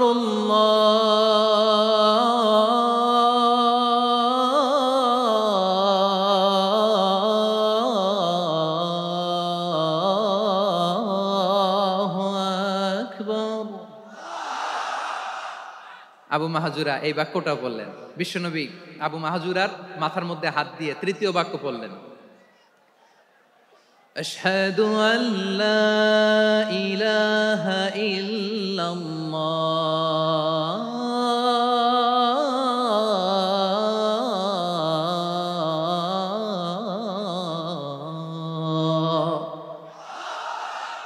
আবু মাহজুরা তৃতীয় বাক্য পড়লেন। বিশ্বনবী একটা বাক্য পরে আবু মাহজুরা পড়ে, বিশ্বনবী পরে আবু মাহজুরা পড়ে। আবু মাহজুরা কিন্তু অমুসলিম, মুশরিক। আবু মাহজুরা বলে, এক একটা বাক্য পড়ি আমার কলিজাটা গলে ঠান্ডা হয়ে যায়। এতদিন মোহাম্মদকে গালি দিতাম, এখন মোহাম্মদ আমার মাথায় যখন হাত রাখছে আমার সারা শরীর ঠান্ডা হয়ে গেছে। বিশ্বনবী আজান শিখাচ্ছেন, একটা একটা বাক্য পড়ে আবু মাহজুরাও পড়ে, বিশ্বনবী পড়ে, আবু মাহজুরাও পড়ে। পুরো বাক্যগুলো যখন শেষ, আজান শেষ, আবু মাহজুরাও যখন পুরো আজান পড়লেন, আবু মাহজুরা বললেন, এতদিন মোহাম্মদের চেহারা দেখলে আমার ঘৃণা লাগতো, আজ থেকে মোহাম্মদের চেহারার চেয়ে প্রিয় চেহারা আমার কাছে নাই। আবু মাহজুরা বললেন, ও মুহাম্মদ, আজানের বাক্য তো আপনি আমারে শেখালেন, এখানেই শেষ করবেন না, আপনি আমারে পড়ায় দেন, লা ইলাহা ইল্লাল্লাহু মুহাম্মাদুর রাসূলুল্লাহ সাল্লাল্লাহু আলাইহি ওয়াসাল্লাম। বিশ্বনবীর সাথে দাঁড়িয়ে উনি শাহাদা পড়ে মুসলমান হয়ে গেলেন। এবার আবু মাহজুরা বলে, ইয়া রাসূলুল্লাহ, ইয়া হাবিবাল্লাহ, আমি মুমিন হয়েছি, মুসলমান হয়েছি, আপনার কাছ থেকে আজান শিখার সৌভাগ্য আমি লাভ করেছি গো নবী। আমার কণ্ঠের বড় তারিফ করেছেন আপনি, আমার আজানকে আপনি পছন্দ করেছেন। একটা জিনিস আপনার কাছে চাই, আপনি আমাকে মক্কার মসজিদুল হারামের মুয়াজ্জিন হিসেবে অ্যাপয়েন্ট করে দেন। বিষ্ণু ঈসা ইসলাম বললেন, যাও আবু মাহজুরা, আমি তোমাকে পৃথিবীর শ্রেষ্ঠতম মসজিদ মক্কার মসজিদুল হারামের মুয়াজ্জিন হিসেবে অ্যাপয়েন্ট করে দিলাম। দেখছেন কিভাবে ট্যালেন্ট হান্টিং করতে হয়, কিভাবে হিউম্যান রিসোর্স, মানব সম্পদকে ব্যবহার করতে হয়। আসছিল আজানকে ভেঙ্গাইতে, আসছিল কেন? আজানকে ব্যঙ্গ করার জন্য, বিকৃত করার জন্য। আজানকে বিকৃত করতে যে ইসলামের সবচেয়ে শ্রেষ্ঠ মসজিদের মুয়াজ্জিন হয়ে গেল। পড়েন সুবহানাল্লাহ। হযরত আবু মাহজুরা রাদিয়াল্লাহু তাআলা আনহু ওনার এই সুললিত কণ্ঠ ব্যবহার করে মসজিদুল হারামে এত সুন্দর করে আল্লাহু আকবার বলে আজান দিতেন, মানুষগুলোর, মুসল্লিগুলোর, মক্কাবাসীর হৃদয়কে তিনি বিগলিত করে দিতেন, মানুষের হৃদয়কে ঠান্ডা হয়ে যেত। শুধু এখানেই শেষ না আমার যশোরের ভাইয়েরা, বিশ্বনবী যখন সাইয়েদনা আবু মাহজুরা রাদিয়াল্লাহু তাআলা আনহুকে আযান শিখাচ্ছিলেন। বলেন তো বিশ্বনবীর হাতটা কোথায় ছিল? আবু মাহজুরার মাথার সামনে, এই চুলের উপরে ছিল। আবু মাহজুরা ওই স্মৃতিটাকে ধারণ করবার জন্য, ওই স্মৃতিকে বহন করার জন্য বিশ্বনবীর মোবারক হাত আবু মাহজুরার কপালের চুলের যেই জায়গায় লেগেছে, মৃত্যুর আগের দিন পর্যন্ত আবু মাহজুরা মাথার ওই চুলে কোনোদিন ছুরি আর কামার লাগায় নাই, সেখানে কেচি লাগায় নাই, চুলের মধ্যে খুর লাগায় নাই। আবু মাহজুরা ডান দিকের চুল কাটতো, বাম দিকের চুল কাটতো, পেছনের চুল কাটতো, সামনের চুল কাটতো না। আবু মাহজুরা রাদিয়াল্লাহু তাআলা আনহুর সামনের চুলগুলো বড় হতে হতে যখন এত বড় হয়ে যায়, তিনি চুলগুলো পেঁচিয়ে মাথার মধ্যে রাখতেন, তারপরে তিনি পাগড়ি পরতেন। সবাই জিজ্ঞেস করতো, আবু মাহজুরা এটা আবার কেমন স্টাইল? দেখতে তোমারে কি বিদঘুটে লাগে, কেমন অড লাগে, কেমন খারাপ দেখা যায়। মক্কায় এমন কোন মানুষ তো দেখি নাই, ডানে চুল কাটে, বায়ে চুল কাটে, পেছনে চুল কাটে, সামনে কাটে না। ওরে আবু মাহজুরা, কেমন দেখা যায় তোমারে, তুমি সামনের চুল কাটো না কেন? আবু মাহজুরা বলে, আমি হাঁটু গেড়ে পেয়ারা নবীর সামনে বসেছিলাম, আমার এই মাথার চুলের মধ্যে মুবারক হাত লাগিয়ে বিশ্বনবী নিজে আমাকে আজানের প্রতিটা বাক্য শিক্ষা দিয়েছেন। বিশ্বনবীর মোবারক হাত, পবিত্র হাত আমার মাথার চুলের যেই জায়গায় লেগেছে, আমি চাই ওই চুলগুলা নিয়ে আমি আমার কবরের ভিতরে যাব। সাইয়েদনা আবু মাহজুরা রাদিয়াল্লাহু তাআলা আনহু ইন্তেকালের আগের পর্যন্ত মাথার সামনের চুলগুলা কাটে নাই। সামনের চুলগুলো বড় হতে হতে এত বড় ছিল, পেঁচিয়ে রেখে পাগড়ি পরতেন, কাটতেন না। নবীর হাত লেগেছিল। সুবহানাল্লাহ পড়েন। তাহলে what is the lesson? Moral of the story কি? মোরাল অফ দ্য স্টোরি হচ্ছে, আসছিল আজানকে ব্যঙ্গ করার জন্য, বিকৃত করার জন্য, হয়ে গেল মসজিদুল হারামের মুয়াজ্জিন। দেখেন বিশ্বনবী একটা খারাপ সিচুয়েশনের মধ্যে থেকে কি ভালো জিনিস বের করে আনলেন। আমি যে শুরুতে বলেছি কিভাবে তিনি হিউম্যান রিসোর্সকে ডেভেলপ করেছেন, ম্যানেজ করেছেন। তিনি যে চৌকস ট্যালেন্ট হান্টার ছিল, দেখেন সবার মধ্যে থেকে এর বাছাই করে মুয়াজ্জিন বানাই দিয়েছেন। সুবহানাল্লাহ পড়েন। তার মানে এই না সবাইরে ধরে ধরে উনি মুয়াজ্জিন বানাইছেন। যার যেই ট্যালেন্ট আছে তাকে ওই কাজে অ্যাসাইন করেছেন। যার যেই প্রতিভা আছে তার প্রতিভাকে ইসলামের কাজে লাগিয়েছেন। সুবহানাল্লাহ পড়েন। যায়েদ বিন সাবিত রাদিয়াল্লাহু তাআলা আনহু নাম শুনেছেন? যশোর, কথা বেরোয় না। যদি জিজ্ঞাসা সালমান খানের নাম শুনছেন, সবাই হাত তুলবে, জি হুজুর শুনছি, মানে সব দেখা শেষ। সালমান খান, আমির খান, অমুক খান, সব খান মুখস্থ, কিন্তু যায়েদ বিন সাবিতের নাম মুখস্থ নাই মুসলমানদের। যেই সাহাবী মাথার সামনের চুল কাটে নাই, মসজিদুল হারামের মুয়াজ্জিন বানাইছেন বিশ্বনবী, সাহাবীর নাম কি? খায়া ফেলাইছে, স্লোগানের সাথে খায়া ফেলাইছে। আবু মাহজুরা। কি নাম? আবু মাহজুরা আল জুমাহি রাদিয়াল্লাহু তাআলা আনহু। এই নামটা আজকে নিয়ে যাইতে হবে যশোর। আবু মাহজুরা রাদিয়াল্লাহু তাআলা আনহু। 2 নম্বরে বলছিলাম যায়েদ বিন সাবিত রাদিয়াল্লাহু তাআলা আনহু। বিশ্বনবী দেখলেন মদিনার এই আনসারী সাহাবী হাইলি ট্যালেন্টেড, ইন্টেলেকচুয়াল, মেরিটোরিয়াস, জ্ঞানের প্রতি তার আকর্ষণ, মারাত্মক আকর্ষণ। বিশ্বনবী তাকে দায়িত্ব দিলেন, কোরআন যা নাজিল হয় তুমি লিখো, কাতিবুল ওয়াহি বানায় দিলেন। সুবহানাল্লাহ। যায়েদ বিন সাবিতরে আবার আজান শিখান নাই, কারণ তার মধ্যে বিশ্বনবী প্রতিভা দেখেছেন, একাডেমিক প্রতিভা। বিশ্বনবীর একাডেমিক প্রজেক্টগুলো তিনি হ্যান্ডেল করতেন। যায়েদ বিন সাবিত ছিল বিশ্বনবীর ব্যক্তিগত সচিব। কি ছিল? ব্যক্তিগত সচিব। বোঝেন নাই? বিশ্বনবীর ব্যক্তিগত সচিব এবং দোভাষী। ইহুদিরা কিছু লিখে দিলে এটার অর্থ বিশ্বনবীরে বুঝায় দিতেন, আবার ইহুদিদের কাছে কিছু লিখতে হলে তিনি লিখে দিতেন। বিশ্বনবী একদিন বললেন, ইন্নী ওয়াল্লাহি মা আমানু ইয়াহুদা আলা কিতাব। ইহুদিরা বুঝি না, আরেক ইহুদি আইনে অর্থ করা লাগে। আবার ইহুদিদের কাছে কিছু লিখে পাঠাইতে চাইলে আমরা তো লিখতে পারি না, ইহুদিরে দিয়ে লেখা লাগে। ওরা যে পয়রা শোনায় লিখে দেয়, আমি ওদের বিশ্বাস করি না। আমার নিজের একজন লোক দরকার। বিশ্বনবী এই যায়েদ বিন সাবিতকে চুজ করলেন ল্যাঙ্গুয়েজের জন্য। উনি বললেন, যায়েদ তোমার সফট স্কিলকে ডেভেলপ করতে হবে, তুমি হিব্রু ল্যাঙ্গুয়েজ শিখে ফেলো। যায়েদ বিন সাবিত বলল, বিশ্বনবীর মোটিভেশন আর ইন্সপিরেশন পেয়ে আমি 15 দিনে ইহুদিদের এই হিব্রু ল্যাঙ্গুয়েজ শিখে ফেললাম। শুধু শিখে ফেললাম না, হাত্তা হাদিকতু, even I became master in the language. এই ভাষা আমি পারদর্শী হয়ে গেলাম। এরপরে ইহুদিরা চিঠি লিখে পাঠালে আর কোনো ইহুদি ডাকা লাগতো না, আমি নবীর এটার অর্থ শুনে পরে বুঝাই দিতাম। আবার ইহুদিদের কাছে চিঠি লেখা লাগলে আমি যায়েদ বিন সাবেত চিঠি লিখে দিতাম। সুবহানাল্লাহ। দেখেন, এত সাহাবীর মধ্য থেকে বিশ্বনবীর একাডেমিক প্রজেক্ট, ব্যক্তিগত সচিব, দোভাষী হিসেবে তিনি যায়েদ বিন সাবেতের মতো তরুণকে নির্বাচিত করেছেন। কেমন ট্যালেন্ট হান্টার ছিল আমার নবী! সুবহানাল্লাহ পড়বেন না? বিশ্বনবীর ইন্তেকালের পরে সাইয়েদনা আবু বকর রাদিয়াল্লাহু তাআলা আনহু যখন খলিফা হয়ে আসলেন, কোরআনকে সংকলনের দায়িত্ব দেয়া লাগবে, কোন সাহাবীকে দিবেন? সব সাহাবারা মিলে পরামর্শ করলেন। সাইয়েদনা আবু বকর, ওমর সবাই মিলে এই বিশাল কোরআন সংকলনের গুরু দায়িত্ব বিশ্বনবীর ব্যক্তিগত সচিব, বিশ্বনবীর দুভাষী, বিশ্বনবীর সিলেক্ট করাই লোক যায়েদ ইবনে সাবেত রাদিয়াল্লাহু তাআলা আনহুকে দিয়েছে। কোরআনের কপি তো আজকে এখানে রাখে নাই। এই যে আজকের যে কোরআন পড়েন, এটা আগে এরকম ছিল না। কোরআন নাজিল হলে সাহাবারা চামড়ার, ওটের চামড়ায় লিখে ফেলতো, ওটের চ্যাপ্টা হাড্ডির মধ্যে লিখে ফেলতো, গাছের গুড়ির মধ্যে লিখে ফেলতো, বিভিন্ন জনের কাছে ছড়ানো ছিটানো ছিল। আবু বকর রাদিয়াল্লাহু তাআলা আনহু একসাথে করলেন, পরবর্তীতে উসমান রাদিয়াল্লাহু তাআলা আনহু একসাথে করলেন 114 সূরার। এখন এই মুসহাফ, এই কম্পাইলেশন, এই কপি আমরা পেয়েছি, যার হিউজ কন্ট্রিবিউশন ছিল। এই পুরো কোরআন কম্পাইলেশনের প্রজেক্ট ম্যানেজার ছিল যায়েদ বিন সাবেত রাদিয়াল্লাহু তাআলা। কোরআন কম্পাইলেশনের প্রজেক্ট ম্যানেজার। দেখেন, উনারে মাথায় হাত দিয়ে আজান শিখায় নাই। সুবহানাল্লাহ কইবেন না?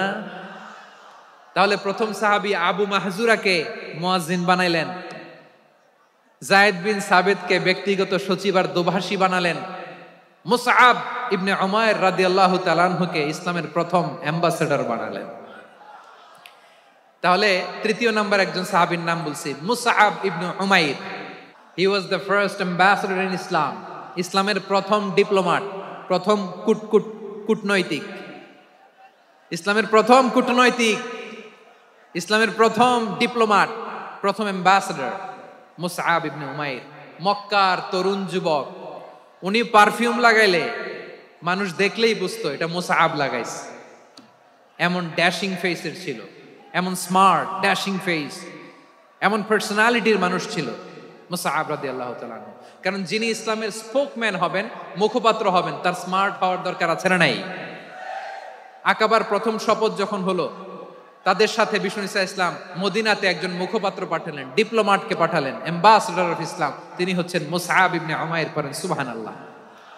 বিশ্বনবী দেখলেন সে অনেক স্মার্ট, তার ডেডিকেশন আছে, সিনসিয়ারিটি আছে, এবং মদিনায় যে আউস খাজরাজ গোত্রের নেতাদের সাথে ডিল করতে হবে, ইহুদিদের সাথে ডিল করতে হবে, ওখানে একজন পাক্কা জানু খেলোয়াড়ের দরকার আছে না নাই? মুসআব ইবনে উমাইর রাদিয়াল্লাহু তাআলা আনহু, ওনাকে বিষ্ণু ঈসা ইসলাম চুজ করলেন। এবং বিষ্ণু ঈসা ইসলামের এই চুজিংটা, এই সিলেকশনটা এত সুন্দর ছিল, তিনি মদিনাতে যে বিশ্বনবী আসার আগেই মদিনার জমিনকে তিনি উর্বর করে ফেলছেন। প্রতিটা ঘরে ঘরে কালিমার দাওয়াত তিনি পৌঁছায় দিয়েছেন। জুমার বিধান নাজিল হয়েছে, কিন্তু মক্কায় পরিবেশ নাই জুমা পালনের। বিষ্ণু ঈসা ইসলাম একজনকে দিয়ে খবর পাঠালেন, যাও মদিনায় মুসাবকে যে বলো, মুসাব তো আমার শিক্ষক, আমার স্পোকম্যান, মদিনাতে যেন তারা জুমা কায়েম করে। বিশ্বনবীর আগেই মুসআব মদিনার মুসলিমদেরকে নিয়ে মদিনায় প্রথম জুমা কায়েম করে ফেলছে। কোন সুবহানাল্লাহ। ডিপ্লোম্যাটদের কেমন হইতে হয়, অ্যাম্বাসেডারের কেমন হইতে হয়, মুসআব রাদিয়াল্লাহু তাআলা আনহুর কাছ থেকে শিখে নাও। মুসআব নামটা কেমন লাগে? যশোর, যাদের সন্তান হবে ছেলে সন্তান, আমার রাস্তায় পাইলে সবাই জিজ্ঞেস করে, হুজুর একটা নাম দেন, আমার ছেলে হবে। যশোরবাসীর জন্য আমি একটা নাম দিয়ে দিলাম, নাম রাখতে হবে মুসআব। কি নাম? নামটা যাদের ভাল লাগে, ছেলে সন্তান অনাগত আসবে, মনে চাইলে নাম রেখে দিবেন মুসআব রাদিয়াল্লাহু তাআলা আনহুর নামে মুসআব। তাহলে মুসআব রাদিয়াল্লাহু তাআলা আনহুকে বিশ্বনবী ল্যাঙ্গুয়েজ শিখান নাই, সফট স্কিল শিখান নাই। যায়েদ রাদিয়াল্লাহু, তিনি হিব্রু ল্যাঙ্গুয়েজ শিখেছেন, সুরিয়ানি শিখেছেন, কিন্তু মুসআবকে তিনি বানিয়েছেন the spokesman of Islam, the first diplomat, the ambassador of Islam. সুবহানাল্লাহ পড়বেন না? আব্দুল্লাহ ইবনে আব্বাস রাদিয়াল্লাহু তাআলা আনহু, বিশ্বনবীর কাজিন, চাচাতো ভাই। আবার মাইমুনা রাদিয়াল্লাহু তাআলা আনহু, মাইমুনা নবীর স্ত্রী, তিনি ছিলেন আব্দুল্লাহর আপন খালা। তো নবীর বউ যদি উনার খালা হয়, নবী তার কি বুঝে নাই, নবী তার কি খালু। তাহলে সম্পর্ক অনেক গভীর, কাজিন আবার খালু, ছোট্ট মানুষ, তাই রাতে মাঝে মাঝে ঘরে থাকতো। বিশ্বনবী দেখলেন আব্দুল্লাহ যেহেতু আমার ঘরে ঢুকতে পারে, আব্দুল্লাহরে এই উম্মতের বড় শিক্ষাবিদ বানাইতে হবে। কথা বোঝে নাই? আব্দুল্লাহকে কি বানাইতে হবে?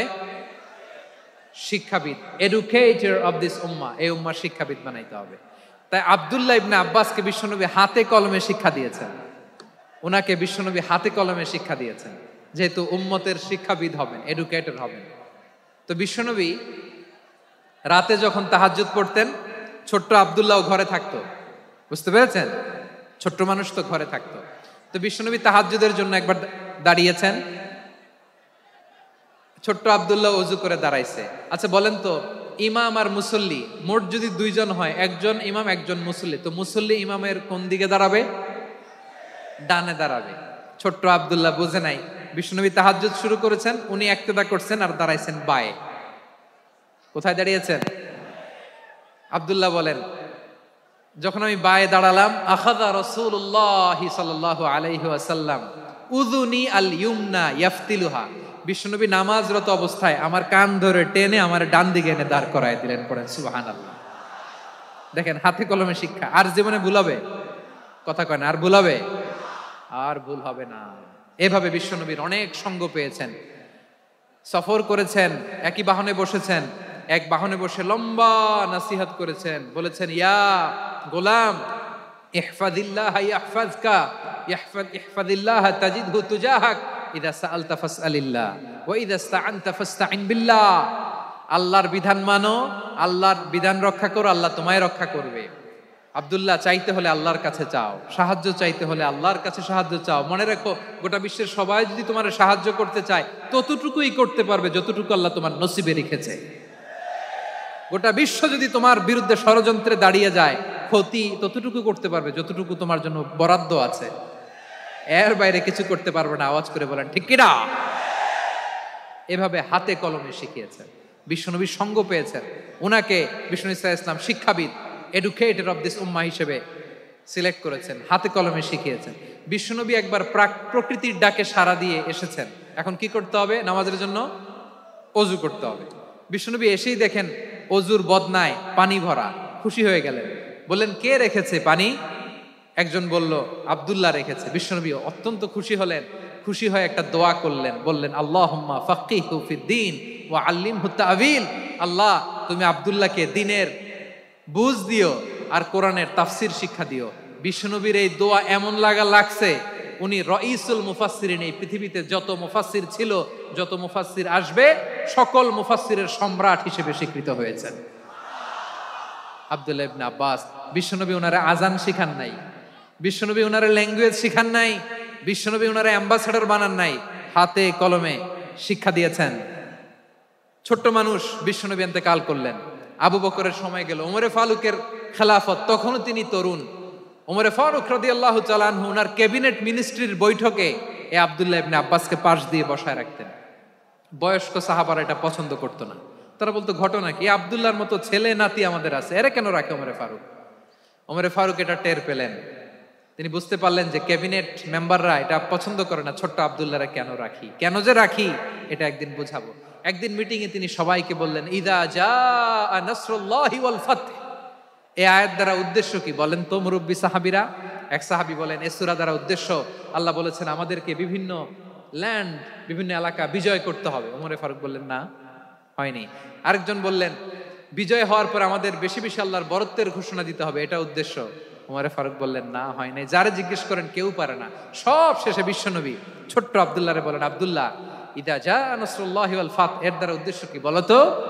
ছোট্ট আব্দুল্লাহ বলেন হুয়া আজালু রাসূলিল্লাহ, এই আয়াত দ্বারা বিশ্বনবীর বিদায়কে উদ্দেশ্য নেওয়া হয়েছে। ওমরে ফারুক বললেন হাযা হুয়া, এটাই তো সঠিক উত্তর, এটাই সঠিক তাফসীর এই আয়াতের। কারণ ইদা জাআ নাসরুল্লাহি ওয়াল ফাতহ, যখন আল্লাহর সাহায্য আর বিজয় আসবে, ওয়া রাআইতান নাসা ইয়াদখুলুনা ফি দীনিল্লাহি আফওয়াজা, আপনি দেখবেন দলে দলে ঢলে ঢলে বানের পানির মতো মানুষ ইসলামের দিকে ঢুকতেছে, ইসলামের বিজয় হয়েছে। তো ইসলামের বিজয়ের মিশন নিয়ে নবী আসছে, বিজয়ী যখন হয়ে গেছে এখন তো নবীর বিদায় হবে। জোরে বলেন ঠিক কিনা? কোন সাহাবী এই সূক্ষ্ম কথাটা ধরতে পারে নাই, ওই আব্দুল্লাহ ছাড়া।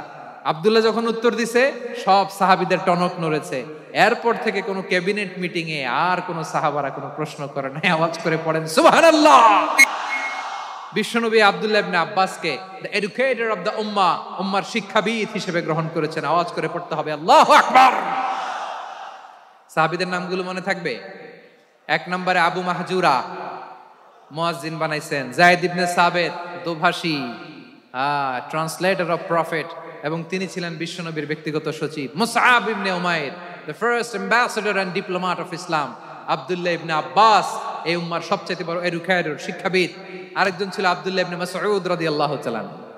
2 আব্দুল্লাহ, আব্বাস গেল, আরেকজন হচ্ছে মাসউদ। মক্কার তরুণ, ছাগল পালতো মুশরিকের বিশ্বনবী আর আবু বকর রাদিয়াল্লাহু তাআলা আনহু একবার গেলেন, যে দেখে এই তরুণ দাঁড়ায় আছে। বিশ্বনবী বলেন, আমি খুব ক্ষুধার্ত, তোমার কাছে কি দুধ আছে ছাগলের? আব্দুল্লাহ ইবনে মাসউদ বলে, আছে। ওয়ালাকিন আনা মুতামান, কিন্তু যে দুধ আছে এটা আমানতের, আমি দিতে পারবো না।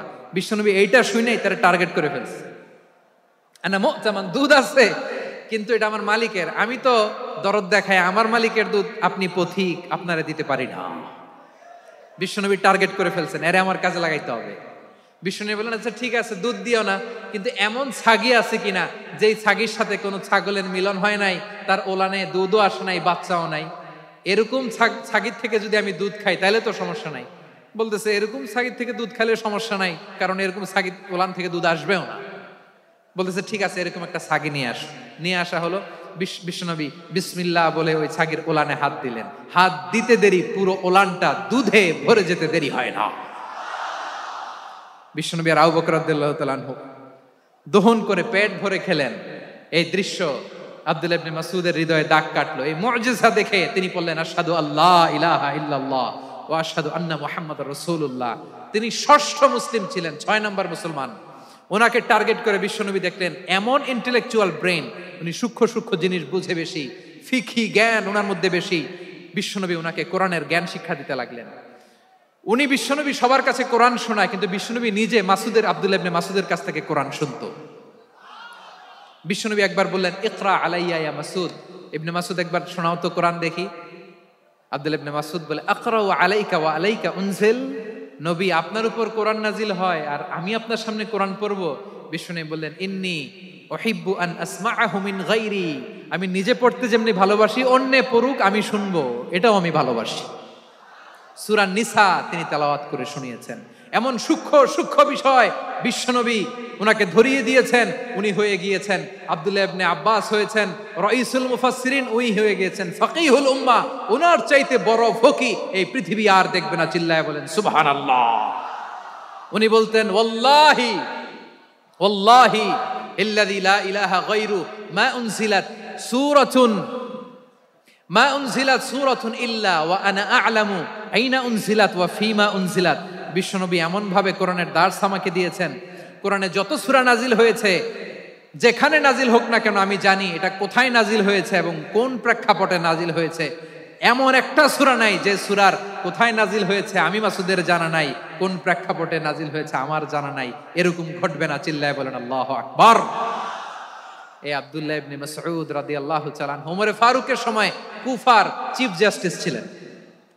কুফা নগরীর চিফ জাস্টিস বুঝেন নাই? বিচারপতি। কি ছিলেন? সবাই বলে নাই, কি ছিলেন? বিচারপতি ছিলেন। এবং ওনার যে ফিকহি জ্ঞানের ধারা, এটাই আলকামা, ইব্রাহিম আন-নাখাই, হাম্মাদ ইবনে সুলাইমান হয়ে ইমাম আবু হানিফা পর্যন্ত পৌঁছেছে। এবং ওনার ফিকহি জ্ঞানের ধারাই হানাফি মাযহাবে অ্যাকসেপ্ট হয়েছে। আজও এগুলো হানাফি মাযহাবে চর্চিত হয়। হানাফি মাযহাবের সব ফিক আব্দুল্লাহ ইবনে মাসউদের ফিকহি জ্ঞানের ধারা থেকে নেওয়া হয়েছে। চিল্লায় পড়েন সুবহানাল্লাহ। তাহলে উনাকে বিশ্বনবী বানিয়েছেন জুরিস্ট, আইনবিদ, ফকিহ। উনারে আজান শিখান নাই। হিউম্যান রিসোর্স ডেভেলপমেন্ট কিভাবে করবেন, মানব সম্পদের উন্নয়ন কিভাবে করতে হয়, কিভাবে যার যেখানে প্রতিভা কাজে লাগাতে হয় উনি দেখিয়েছেন। সুবহানাল্লাহ পড়বেন না? খালিদ বিন ওয়ালিদ নাম শুনছেন? কে কে শোনেন নাই হাত তোলেন। কি ছিলেন? বীর যোদ্ধা, বীর যোদ্ধা ছিলেন খালিদ বিন ওয়ালিদ। কিন্তু তিনি ইসলাম ধর্ম গ্রহণ করেছেন অনেক দেরিতে, 8ম হিজরিতে।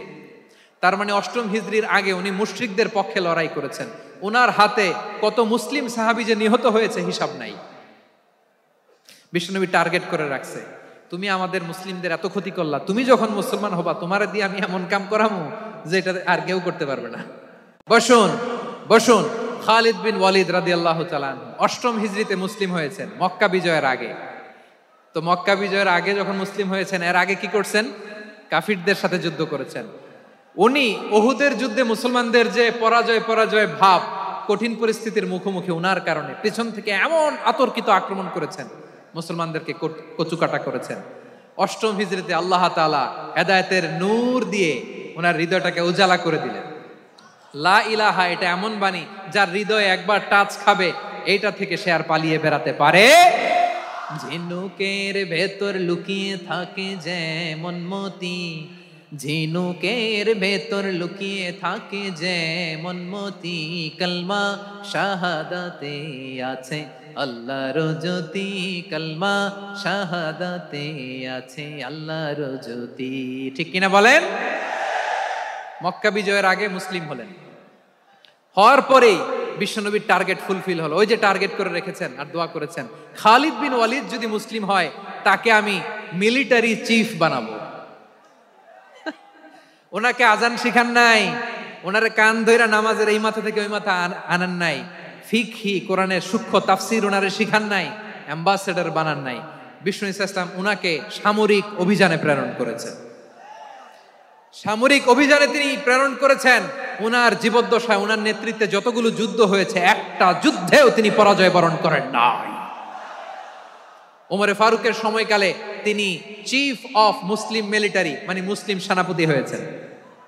যশোর আওয়াজ করো, ঠিক কিনা বলো? সেনাপতি, মুসলিম সেনাপতি। তাহলে কিভাবে হিউম্যান রিসোর্স ব্যবহার করতে হয় গোটা বিশ্ব আমার নবীর কাছ থেকে শিখে নাও। খালিদ বিন ওয়ালিদ, ওনাকে বিশ্বনবী একটা উপাধি দিয়েছেন। উপাধিটা হচ্ছে সাইফুল্লাহিল মাসলুল, আল্লাহর নাঙ্গা তরবারি, আল্লাহর খোলা তরবারি, দ্য ওপেন সোর্ড অফ আল্লাহ। খালিদ বিন ওয়ালিদ মুসলিম সেনাপতি। হাসান বিন সাবেত নাম শুনছেন? দেখি উনি কি ছিল বলেন। রাসূলের সভা কবি, কালচারাল হিজিমনিকে ডিফিট করার জন্য। উনি ভালো অস্ত্র চালানো জানতেন না, ওই কাজে উনি যেতেন না। ওনার ছিল কাব্য প্রতিভা। কাব্য প্রতিভা, কাফিররা কবিতা দিয়ে নবীকে গালি দিত। বিশ্বনবী বলতেন, ইয়া হাসান আজিব আন রাসূলিল্লাহ, তুমি নবীর হয়ে কাফেরদের এই কথাগুলোর জবাব দাও। বিশ্বনবীর একটা মিম্বার ছিল, বিশ্বনবীর মিম্বারের পাশাপাশি মসজিদে নববীতে এই হাসান বিন সাবেতের জন্য বিশ্বনবী একটা স্পেশাল মিম্বার বানিয়ে দিয়েছেন। এখান থেকে তুমি জবাব দাও। এবং বিশ্বনবী বলেছেন, আল্লাহুম্মা আইয়িদহু বিরূহিল কুদুস। আল্লাহ, হাসান আমার পক্ষে জবাব দেয়, তুমি জিব্রাইল মারফত তাকে সাহায্য পাঠাইয়া দিও। রাসূল সাল্লাল্লাহু আলাইহি ওয়াসাল্লামের সভা কবি, the poet of the prophet, নবীর কবি। উনি কবিতা দিয়ে, এমন উচ্চাঙ্গের ভাষায় কবিতা দিয়ে তিনি জবাব দিতেন, কাফিরদের গা শিহরে যেত, তাদের হৃদয়ে আগুন ধরে যেত। তাহলে এরকম কবিরও দরকার আছে না নাই? এখন যাকে আল্লাহ দিছে কাব্য প্রতিভা, এরা যদি আপনি যুদ্ধের ময়দানে পাঠান হবে? যারে দিছে সুরেলা গলা, এরা যদি অ্যাম্বাসেডর বানান হবে না। হাসান বিন সাবেত ছিলেন বিষ্ণু ইসলামের কবি। হুযায়ফা ইবনুল ইয়ামান বিশ্বনবীর গোয়েন্দা বিভাগের প্রধান। কিসের প্রধান? হুযায়ফা ইবনুল ইয়ামান। ওনার ছিল ডিটেকটিভ মাইন্ড, ডিটেকটিভ মাইন্ড, গোয়েন্দা বিভাগের প্রধান।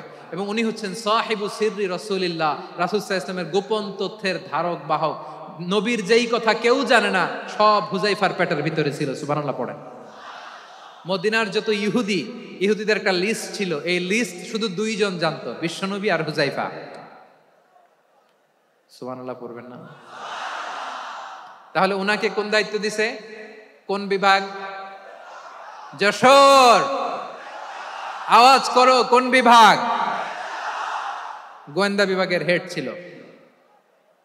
খন্দকের যুদ্ধে প্রচন্ড আজকের মতো শৈত্য প্রবাহ, মাটি খনন করতে করতে সাহাবীদের পেটে ক্ষুধা নাই, দাঁড়াইতে পারে না নামাজের জন্য, এত ক্লান্ত, ক্ষুধা, ক্লান্ত, শ্রান্ত। বিশ্বনবী বললেন, কে আছো? এই কঠিন শীত, এই ভয় আর ক্ষুধার মধ্যেও খন্দকের পরীক্ষার টপকে শত্রুর শিবিরে যে আমাকে তথ্য দিবা, কে আছো? কারো গায়ে শক্তিই নাই যে দাঁড়াবে, কেউ দাঁড়ায় না। বিশ্বনবী তখন নিজে হুজাইফাকে ডাক দিলেন, হুজাইফা, যে আমাকে আজকে শত্রু শিবিরের তথ্য এনে দিবে সে জান্নাতে আমার মোরাফাকা, আমার সঙ্গী হবে। হুজাইফা রাদিয়াল্লাহু ইবনুল ইয়ামান জীবনের ঝুঁকি নিয়ে এই ক্ষুধা, শৈত্য প্রবাহ, কোল্ড ওয়েভসকে উপেক্ষা করে পরীক্ষা টপকে শত্রু শিবিরে যে সবার কথাগুলো চুপে চুপে শুনে বিশ্বনবীর দরবারে এসে গোয়েন্দাদের মতো তথ্য সরবরাহ করেছে। বিশ্বনবীর গোয়েন্দা বিভাগের প্রধান হুজাইফা ইবনুল ইয়ামান ইন্টেলিজেন্স বিভাগ চালাতেন। মুনাফিকদের নাম ওনার কাছে ছিল। মুআয ইবনে জাবাল মদিনা রাষ্ট্রের সবচেয়ে সিনিয়র আমলা ছিলেন। আমলাতন্ত্র চিনেন তো? প্রশাসনিক কাজ যারা চালায়, অ্যাডমিনিস্ট্রেশন বুঝেন না? The department of administration. মদিনার রাষ্ট্রের সিনিয়র আমলা মুআয ইবনে জাবাল মুতাখাসসিসুন ফিল হালাল ওয়াল হারাম, হালাল হারামের স্পেশালিস্ট ছিলেন। বিশ্বনবী উনাকে ইয়ামানের গভর্নর করে পাঠায়েছেন। বলেছেন, ইন্নাকা তা'তি কওমান আহলা কিতাব, এমন গোষ্ঠীর কাছে যাবা যারা ইহুদি নাসারা, আগে শাহাদা পড়লে এরপরে নামাজের দাওয়াত দিও, নামাজ পড়লে যাকাতের দাওয়াত দিও। গভর্নরের অ্যাটিটিউড যেমন থাকে তেমন অ্যাটিটিউড ধরে রেখো। সুবহানাল্লাহ পড়েন। তাহলে মুআয ইবনে জাবালকে দিয়ে বিশ্বনবী কবিতা লেখায় নাই, চিঠি লেখায় নাই, আজান দেওয়ায় নাই। সুবহানাল্লাহ পড়বেন না? সব শেষ সাহাবী বলি আবু হুরায়রা রাদিয়াল্লাহু তাআলা, নাম শুনছেন? বিড়ালের বাবা। কি করতেন? খালি হাদিস মুখস্থ করতেন। উনি বলতেন, আলজামু রাসূলুল্লাহ আলা মিল ইবাতনি, আমার শুধু পেটের ক্ষুধার বন্দোবস্ত হইলে আমি নবীর সঙ্গ ছাড়তাম না। আমার আনসার সাহাবারা ক্ষেত খামারের কাজ করত, আমার মুহাজির সাহাবারা ব্যবসা করত, আর আমি নবীর সাথে সাথে থাকতাম। শুধু সকাল বিকাল দুই বেলা যদি আমার খাবারের বন্দোবস্ত হয়, আমি আর নবীর লক ছাড়ি না। সুবহানাল্লাহ কইবেন না? 5374টা হাদিস তিনি বর্ণনা করেছেন। সবচেয়ে বেশি হাদিস বর্ণনাকারী সাহাবী। হাদিস প্রিজার্ভেশনের কাজে বিশ্বনবী ওনাকে কাজে লাগিয়েছেন। উনি একদিন বলেন, ইয়া রাসূলুল্লাহ আসমাউ মিনকা কাসীরান ফালা আহফাজু, নবী অনেক কথা শুনি আমার মনে থাকে না। বিষ্ণু বললেন, তাই? উবসুত রিদাক, তোমার চাদরটা বিছাও। আবু হুরায়রা বিছালেন, বিশ্বনবী হাত বুলায় দিলেন, এরপরে অনেক হাদিস বর্ণনা করলেন। আবু হুরায়রা বলে, তারপর থেকে বিশ্বনবী যাই বর্ণনা করে আমি শুনি আর একটাও বলি না। এখন সুবহানাল্লাহ। বিশ্বনবী ওনাকে হাদিস প্রিজার্ভেশন, নবীর এই যে লক্ষ্য হাদিস প্রিজার্ভেশনের এই দায়িত্ব দিয়েছেন সাইয়েদনা আবু হুরায়রা রাদিয়াল্লাহু তাআলা আনহুকে। প্রিয় ভাইরা, তাহলে 10 জন সাহাবীর কথা যে বললাম, আপনারা কি খেয়াল করেছেন কত বড় ট্যালেন্ট হান্টার, চৌকস ট্যালেন্ট হান্টার ছিল আমার নবী। এক একজনের এক এক ট্যালেন্ট, এক এক কাজে অ্যাসাইন করেছেন, এক একজনকে এক এক দায়িত্ব দিয়েছেন, এক একজনের প্রতিভাকে এক একভাবে বিকশিত হওয়ার সুযোগ দিয়েছেন। আওয়াজ করে বলেন ঠিক কি না? এখন আমার পর্দার আড়ালে আমার মায়েরা বলবে, এতগুলো পুরুষ সাহাবীর কথা বললো, নারী সাহাবীরা কি কিছু করে নাই? হ্যাঁ, একজন নারী সাহাবীর কথা বলে মোনাজাত হবে, দোয়া ছাড়া কেউ যাব না। রুফাইদা আল আসলামিয়া রাদিয়াল্লাহু তাআলা আনহা, ওনার বাবার নাম সাআদ আল আসলামি। বিশ্বনবী কি খেয়াল করলেন দেখেন, সাআদ ছিল মদিনার বড় ডাক্তার। এই নারী সাহাবী রুফাইদা বাবার কাছ থেকে চিকিৎসা বিদ্যা শিখেছেন। যখন শিখছে, বিশ্বনবী দেখলেন আমার তো প্রতি সপ্তাহে সপ্তাহে যুদ্ধে আহত সাহাবীদের সেবা দিবে কে? বিশ্বনবী রুফাইদাকে বললেন, রুফাইদা তুমি মসজিদে নববীর পাশে একটা মেডিকেল ক্যাম্প করো। এই যে সাকিনা আদ্দিন মেডিকেলের আমার ছাত্রী বন্ধুরা শুনে রাখো, তোমাদের আইকন হচ্ছে এই রুফাইদা আল আসলামিয়া। বিশ্বনবীর ডিরেকশন অনুযায়ী তিনি মসজিদে নববীর পাশে একটা মেডিকেল ক্যাম্প করলেন এবং আহত সাহাবাদের চিকিৎসা উনি ওনার টিম নিয়ে দিতেন। বিশ্বনবীর পরামর্শে উনি আনসারি এবং মুহাজির মহিলা সাহাবীদেরকে নিয়ে একটা স্পেশাল মেডিকেল টিম গঠন করলেন। খায়বার যুদ্ধে 7ম হিজরিতে যখন বিশ্বনবী যায়, উনি ওনার টিম নিয়ে আসলেন, বললেন, ইয়া রাসূলুল্লাহ আমরা তো তলোয়ার চালাতে পারি না, আমরা তো তীর মারতে পারি না, দেন খায়বার অভিযানে আমি আমার টিম নিয়ে মেডিকেল টিমের সেবাটা সার্ভিসটা দিতে চাই। পড়েন সুবহানাল্লাহ। বিশ্বনবী অনুমতি দিলেন, যোদ্ধা সাহাবীদের সাথে রুফাইদা আল আসলামিয়া উনিও মেডিকেল টিম নিয়ে অগ্রসর হলেন। খায়বারের প্রতিটা আহত ইনজুর্ড সাহাবী যারা ইনজুরির শিকার হয়েছেন সবাই রুফাইদা আল আসলামিয়ার এই মেডিকেল ক্যাম্প থেকে চিকিৎসা সহায়তা পেয়েছেন। সুবহানাল্লাহ পড়েন। দেখেন কিভাবে বিশ্বনবী ট্যালেন্ট বাছাই করতেন। আপনি অবাক হবেন, বাহরাইনের মেডিকেল ইউনিভার্সিটিতে রুফাইদা আল আসলামিয়া মেডিকেল প্রাইজ অ্যাওয়ার্ড প্রতি বছর দেয়া হয়। যদি 8 দিনের এই মেডিকেল আমার বোনেরা যদি জেনে থাকো জানো, না হলে নতুন করে জানো, সার্চ দিও রুফাইদা আল আসলামিয়া মেডিকেল অ্যাওয়ার্ড বাহরাইনের ইউনিভার্সিটিতে দেয়া হয়। প্রিয় ভাইয়েরা, তাহলে আলোচনার সামারি আমরা করি। বিশ্বনবী যার যেখানে ট্যালেন্ট তাকে ওইখানে কাজে লাগাতেন। আওয়াজ করে বলেন ঠিক কিনা? এবার একটা ইন্টারভিউ হবে, আওয়াজ করে বলেন আবু মাহজুরাকে বিশ্বনবী কি বানাইছেন? হ্যাঁ, ভুলে গেছেন? সামনের চুলে হাত দিয়ে বিশ্বনবী কি সুন্দর গলায় আজান শিখালেন, মুয়াজ্জিন। যায়েদ বিন সাবিতকে একাডেমিক প্রজেক্টের দায়িত্ব দিয়েছেন, তিনি ছিলেন বিশ্বনবীর দোভাষী ব্যক্তিগত সচিব। মুসআব ইবনে Umair the first ambassador of Islam, Abdullah ইবনে আব্বাস উম্মার বড় শিক্ষাবিদ মুফাসসির, আব্দুল্লাহ ইবনে মাসউদ ছিলেন জুরিস্ট। কি ছিলেন? জুরিস্ট ছিলেন, এই উম্মার সবচেয়ে বড় জুরিস্ট। খালিদ বিন ওয়ালিদ সেনাপ্রধান। হাসান বিন সাবিত ছিলেন বিশ্বনবীর সভাকবি। কি ছিলেন? বিশ্বনবীর সভাকবি ছিলেন। এরপরে হুযায়ফা ইবনুল ইয়ামান কি ছিলেন? গোয়েন্দা বিভাগের প্রধান। মুআয ইবনে জাবাল কি ছিলেন? সিনিয়র আমলা, ইয়ামানের গভর্নর। আবু হুরায়রা রাদিয়াল্লাহু তাআলা আনহু হাদিস প্রিজার্ভেশনের কাজ করেছেন। আর আমাদের রুফাইদা আল আসলামিয়া রাদিয়াল্লাহু তাআলা আনহা কি ছিলেন? নার্স ছিলেন। নার্স হয়ে মেডিকেল সেবা দিয়েছেন। প্রিয় ভাইরা, পুরো আলোচনার যদি সামারি করি তাহলে বিশ্বনবী যেভাবে হিউম্যান রিসোর্সকে ম্যানেজ করেছেন, যার যেখানে প্রতিভা কাজে লাগিয়েছেন, আমরাও যদি করি আমাদের বাংলাদেশের চিত্র আমরা পাল্টে দিতে পারবো। আমরা শুরুতে শুনেছি মানুষের আছে অসীম সম্ভাবনা, প্রতিটা মানুষ অনন্য, যত্ন নিলে, যথাযথ পরিচর্যা করলে মানুষ বিশ্ব জয় করতে পারে। ঠিক কিনা? আমাদের হাফেজে কোরআনের সামনে দাঁড়াতে পারে এমন কোন হাফেজে কোরআন আল্লাহর জমিনে জন্ম হয় না। গোটা বিশ্ব কাঁপিয়ে তারা সেরা। আমাদের ক্রিকেটাররা সেরা, আমাদের তৈরি পোশাক শিল্প সেরা। এরকম অনেক অনেক সেরা জিনিস আছে, আমরা এগুলোরে নার্চারিং করতে পারি নাই, পরিচর্যা করতে পারি নাই, সঠিক তারবিয়াতের অভাব। তাহলে মানুষের অসীম সম্ভাবনাকে কাজে লাগাতে হবে। ঠিক কিনা বলেন? ইউনুস গভর্নমেন্টকে আমি বলবো, অল্প সময়ের জন্য আপনারা এসেছেন, সংস্কারও করতে হবে, আবার নির্বাচনও করতে হবে। সব সংস্কার হতে করতে পারবেন না, যতটুকু পারবেন এর মধ্যে আমাদের যে হিউজ ম্যান পাওয়ার, আমাদের যে মানব সম্পদ, হিউম্যান রিসোর্স, এটাকে ডেভেলপ করে আপনাদের যেতে হবে। যেটা পারবেন না সেটাকে পরবর্তী নির্বাচিত গভর্নমেন্টের কাছে রেখে যেতে হবে, যে তারা যেন করে, তাদের কাছে আপনারা এটা রেখে যাবেন। তাহলে মানুষ চাইলে বিশ্ব জয় করতে পারে। আর মানুষকে হারাতে পারে কেউ? জোরে বলো যশোর, মানুষকে হারাতে পারে কেউ? আল্লাহ আমাদেরকে জনসংখ্যা দিয়েছেন প্রিয় ভাইয়েরা। এই জনসংখ্যা অনেক বড় সম্পদ, এটা আমাদের জন্য অভিশাপ নয়, আশীর্বাদ। আমাদের জনসংখ্যাকে যদি আমরা জনশক্তিতে রূপান্তর করতে পারি, আজকে বাংলাদেশ যে অবস্থানে দাঁড়িয়ে আছে, বাংলাদেশ তার 20 গুণ উন্নতির শিখরে চলে যাবে। চিল্লায় বলো ঠিক কিনা? আমাদের শ্রমিক ভাইয়েরা বাইরে কাজ করে, আমাদের শ্রমজীবী ভাইয়েরা, প্রবাসীরা, তাদের ব্যাপারে গুরুত্ব দিতে হবে। আমাদের শ্রমের দাম সবচেয়ে কম, সবচেয়ে কম। তারা এম্বাসিতে গুরুত্ব পায় না, এয়ারপোর্টে গুরুত্ব পায় না। এই সরকার অবশ্য তাদেরকে অনেক গুরুত্ব দিচ্ছে। আমাদের অদক্ষ শ্রমিককে যখন আমরা দুবাই পাঠাই, অল্প বেতন পায়, কিন্তু ইন্ডিয়ানরা দক্ষ শ্রমিক পাঠাইলে তার 3 গুণ বেতন পায়। আমরা আমাদের শ্রমিকদেরকে অদক্ষ ভাবে আর পাঠাতে চাই না, দক্ষ শ্রমিক পাঠিয়ে আমরা রেমিটেন্সের বন্যা বইয়ে দেব। আমাদের শ্রমিকদের পাঠানো রেমিটেন্সের টাকায় সচল থাকে আমার দেশের অর্থনীতির চাকা। তাদেরকে সবচেয়ে গুরুত্ব দিতে হবে। আমরা পেয়েছি ফ্রিডম ফাইটার, মুক্তিযোদ্ধা, আর আমার প্রবাসী ভাইরা হচ্ছে রেমিটেন্স ফাইটার। জোরে বলো ঠিক কিনা?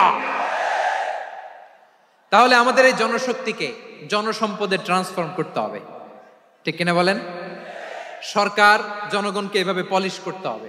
মা বাবারা ছেলে মেয়েদের মধ্যে কার কোন যোগ্যতা তাকে ওইভাবে কাজে লাগাতে হবে। সবার এ প্লাস পাওয়ার কোনো দরকার নাই। আমাদের দেশে একটা টেন্ডেন্সি আছে, পরীক্ষায় এ প্লাস না পাইলে কই তুই কি করলি, পাশের বাড়ির ছেলে এ প্লাস পাইছে, যা ওর পা ধোয়া পানি খা। কি খা?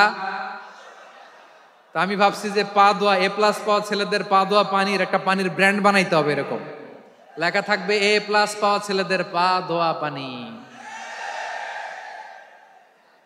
খাওয়া নাই, এগুলার খাওয়া নাই। ওরে আল্লাহ এ প্লাস পাওয়ার জন্য বানাইছে, আর আপনার ছেলেকে এই এ প্লাস গুলারে নিয়ন্ত্রণ করার জন্য আল্লাহ বানাইছে। ওকে দিয়ে আল্লাহ কি করবে আপনি জানেনই না। একটা এ প্লাস, একটা এ গ্রেড একটা মানুষের জীবনকে ঠিক করে দিতে পারে না। আপনার ছেলেকে আল্লাহ অন্যদিকে যোগ্যতা দিয়েছে, ওদের মনোবল ভাঙবেন না, খবরদার খবরদার। ছেলে মেয়েদের মনোবল ভাঙবেন না। যাকে দিয়ে যেটা হবে তাকে দিয়ে সেটা করতে হবে, তার প্রতিভাকে সেভাবে কাজে লাগাতে হবে। তাহলে বাংলাদেশ, আমাদের এই জনসংখ্যা জনসম্পদে রূপান্তরিত হবে। আমাদের সরকারের তত্ত্বাবধানে আমাদের 18 কোটি জনগণ দক্ষ জনশক্তিতে রূপান্তরিত হোক, আমরা চাই কি চাই না? আমরা ভালো মানুষ, শ্রেষ্ঠ মানুষ হতে চাই কি চাই না? ওই জাপানিজদের মতো সৎ, ওই ইউরোপিয়ানদের মতো কালচার, আমাদেরকে আল্লাহ তাআলা কোরআন সুন্নাহ অনেক কিছু দিয়েছেন। যেহেতু বর্তমানে আমরা দেখছি তারা সৎ, তাদের মধ্যে ভ্যালিউ আছে, সেগুলো আমাদের মধ্যে আনার দরকার আছে না নাই? আর ইসলাম দিয়ে আমাদের জীবনকে সাজাতে হবে, ইসলাম দিয়ে আমার পরিবারকে সাজাতে হবে। ইসলাম থেকে, কোরআন থেকে প্রেসক্রিপশন না নিলে জীবন সুন্দর হবে না। কোরআন থেকে প্রেসক্রিপশন না নিলে সমাজ সুন্দর হবে না। কোরআনের প্রেসক্রিপশন না মানলে রাষ্ট্র সুন্দর হবে না। কোরআনের প্রেসক্রিপশন অ্যাপ্লাই না করলে শুধু দুর্নীতি দমন কমিশন দিয়ে দুর্নীতি বন্ধ করা যাবে না। এজন্য কোরআনের আইন আমরা চাই কি চাই না?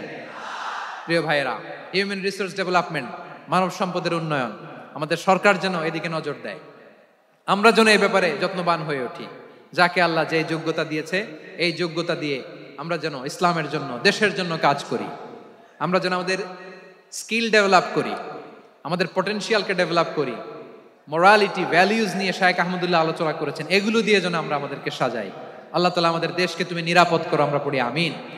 আল্লাহ আমার 18 কোটি জনগণকে তুমি জনশক্তিতে রূপান্তরিত করো, আমিন। আল্লাহ আমরা হাতে হাত রেখে, কাঁধে কাঁধ মিলিয়ে, ভাইয়ে ভাইয়ে যেন এই দেশকে গড়তে পারি, আল্লাহ তুমি তৌফিক দান করো, আমরা পড়ি আমিন। আমার প্রিয় মহিউদ্দিন ভাই বলেছেন, হুজুর এমন একটা ঘোষণাপত্র দিয়ে যাবেন আজকের এই ঐতিহাসিক যশোরের প্রোগ্রামে, যেটা গোটা বাংলাদেশে মানুষ এটার উপর আমল করে। আমি যে কথাটা বলেছি এটাই, আসুন আমরা আমাদের জনসংখ্যাকে জনসম্পদে ট্রান্সফর্ম করি। আমাদের জনসংখ্যাকে আমরা যেন জনশক্তিতে রূপান্তরিত করি। জনসংখ্যাকে ট্রান্সফর্ম করে জনশক্তি দিয়ে আমরা যেন আগামীর বাংলাদেশ, স্বাধীন বাংলাদেশ 2.0 কে গড়ে তুলি। আল্লাহ তাআলা আমাদের সবাইকে কথাগুলো বোঝার, আমল করার তৌফিক দান করুন।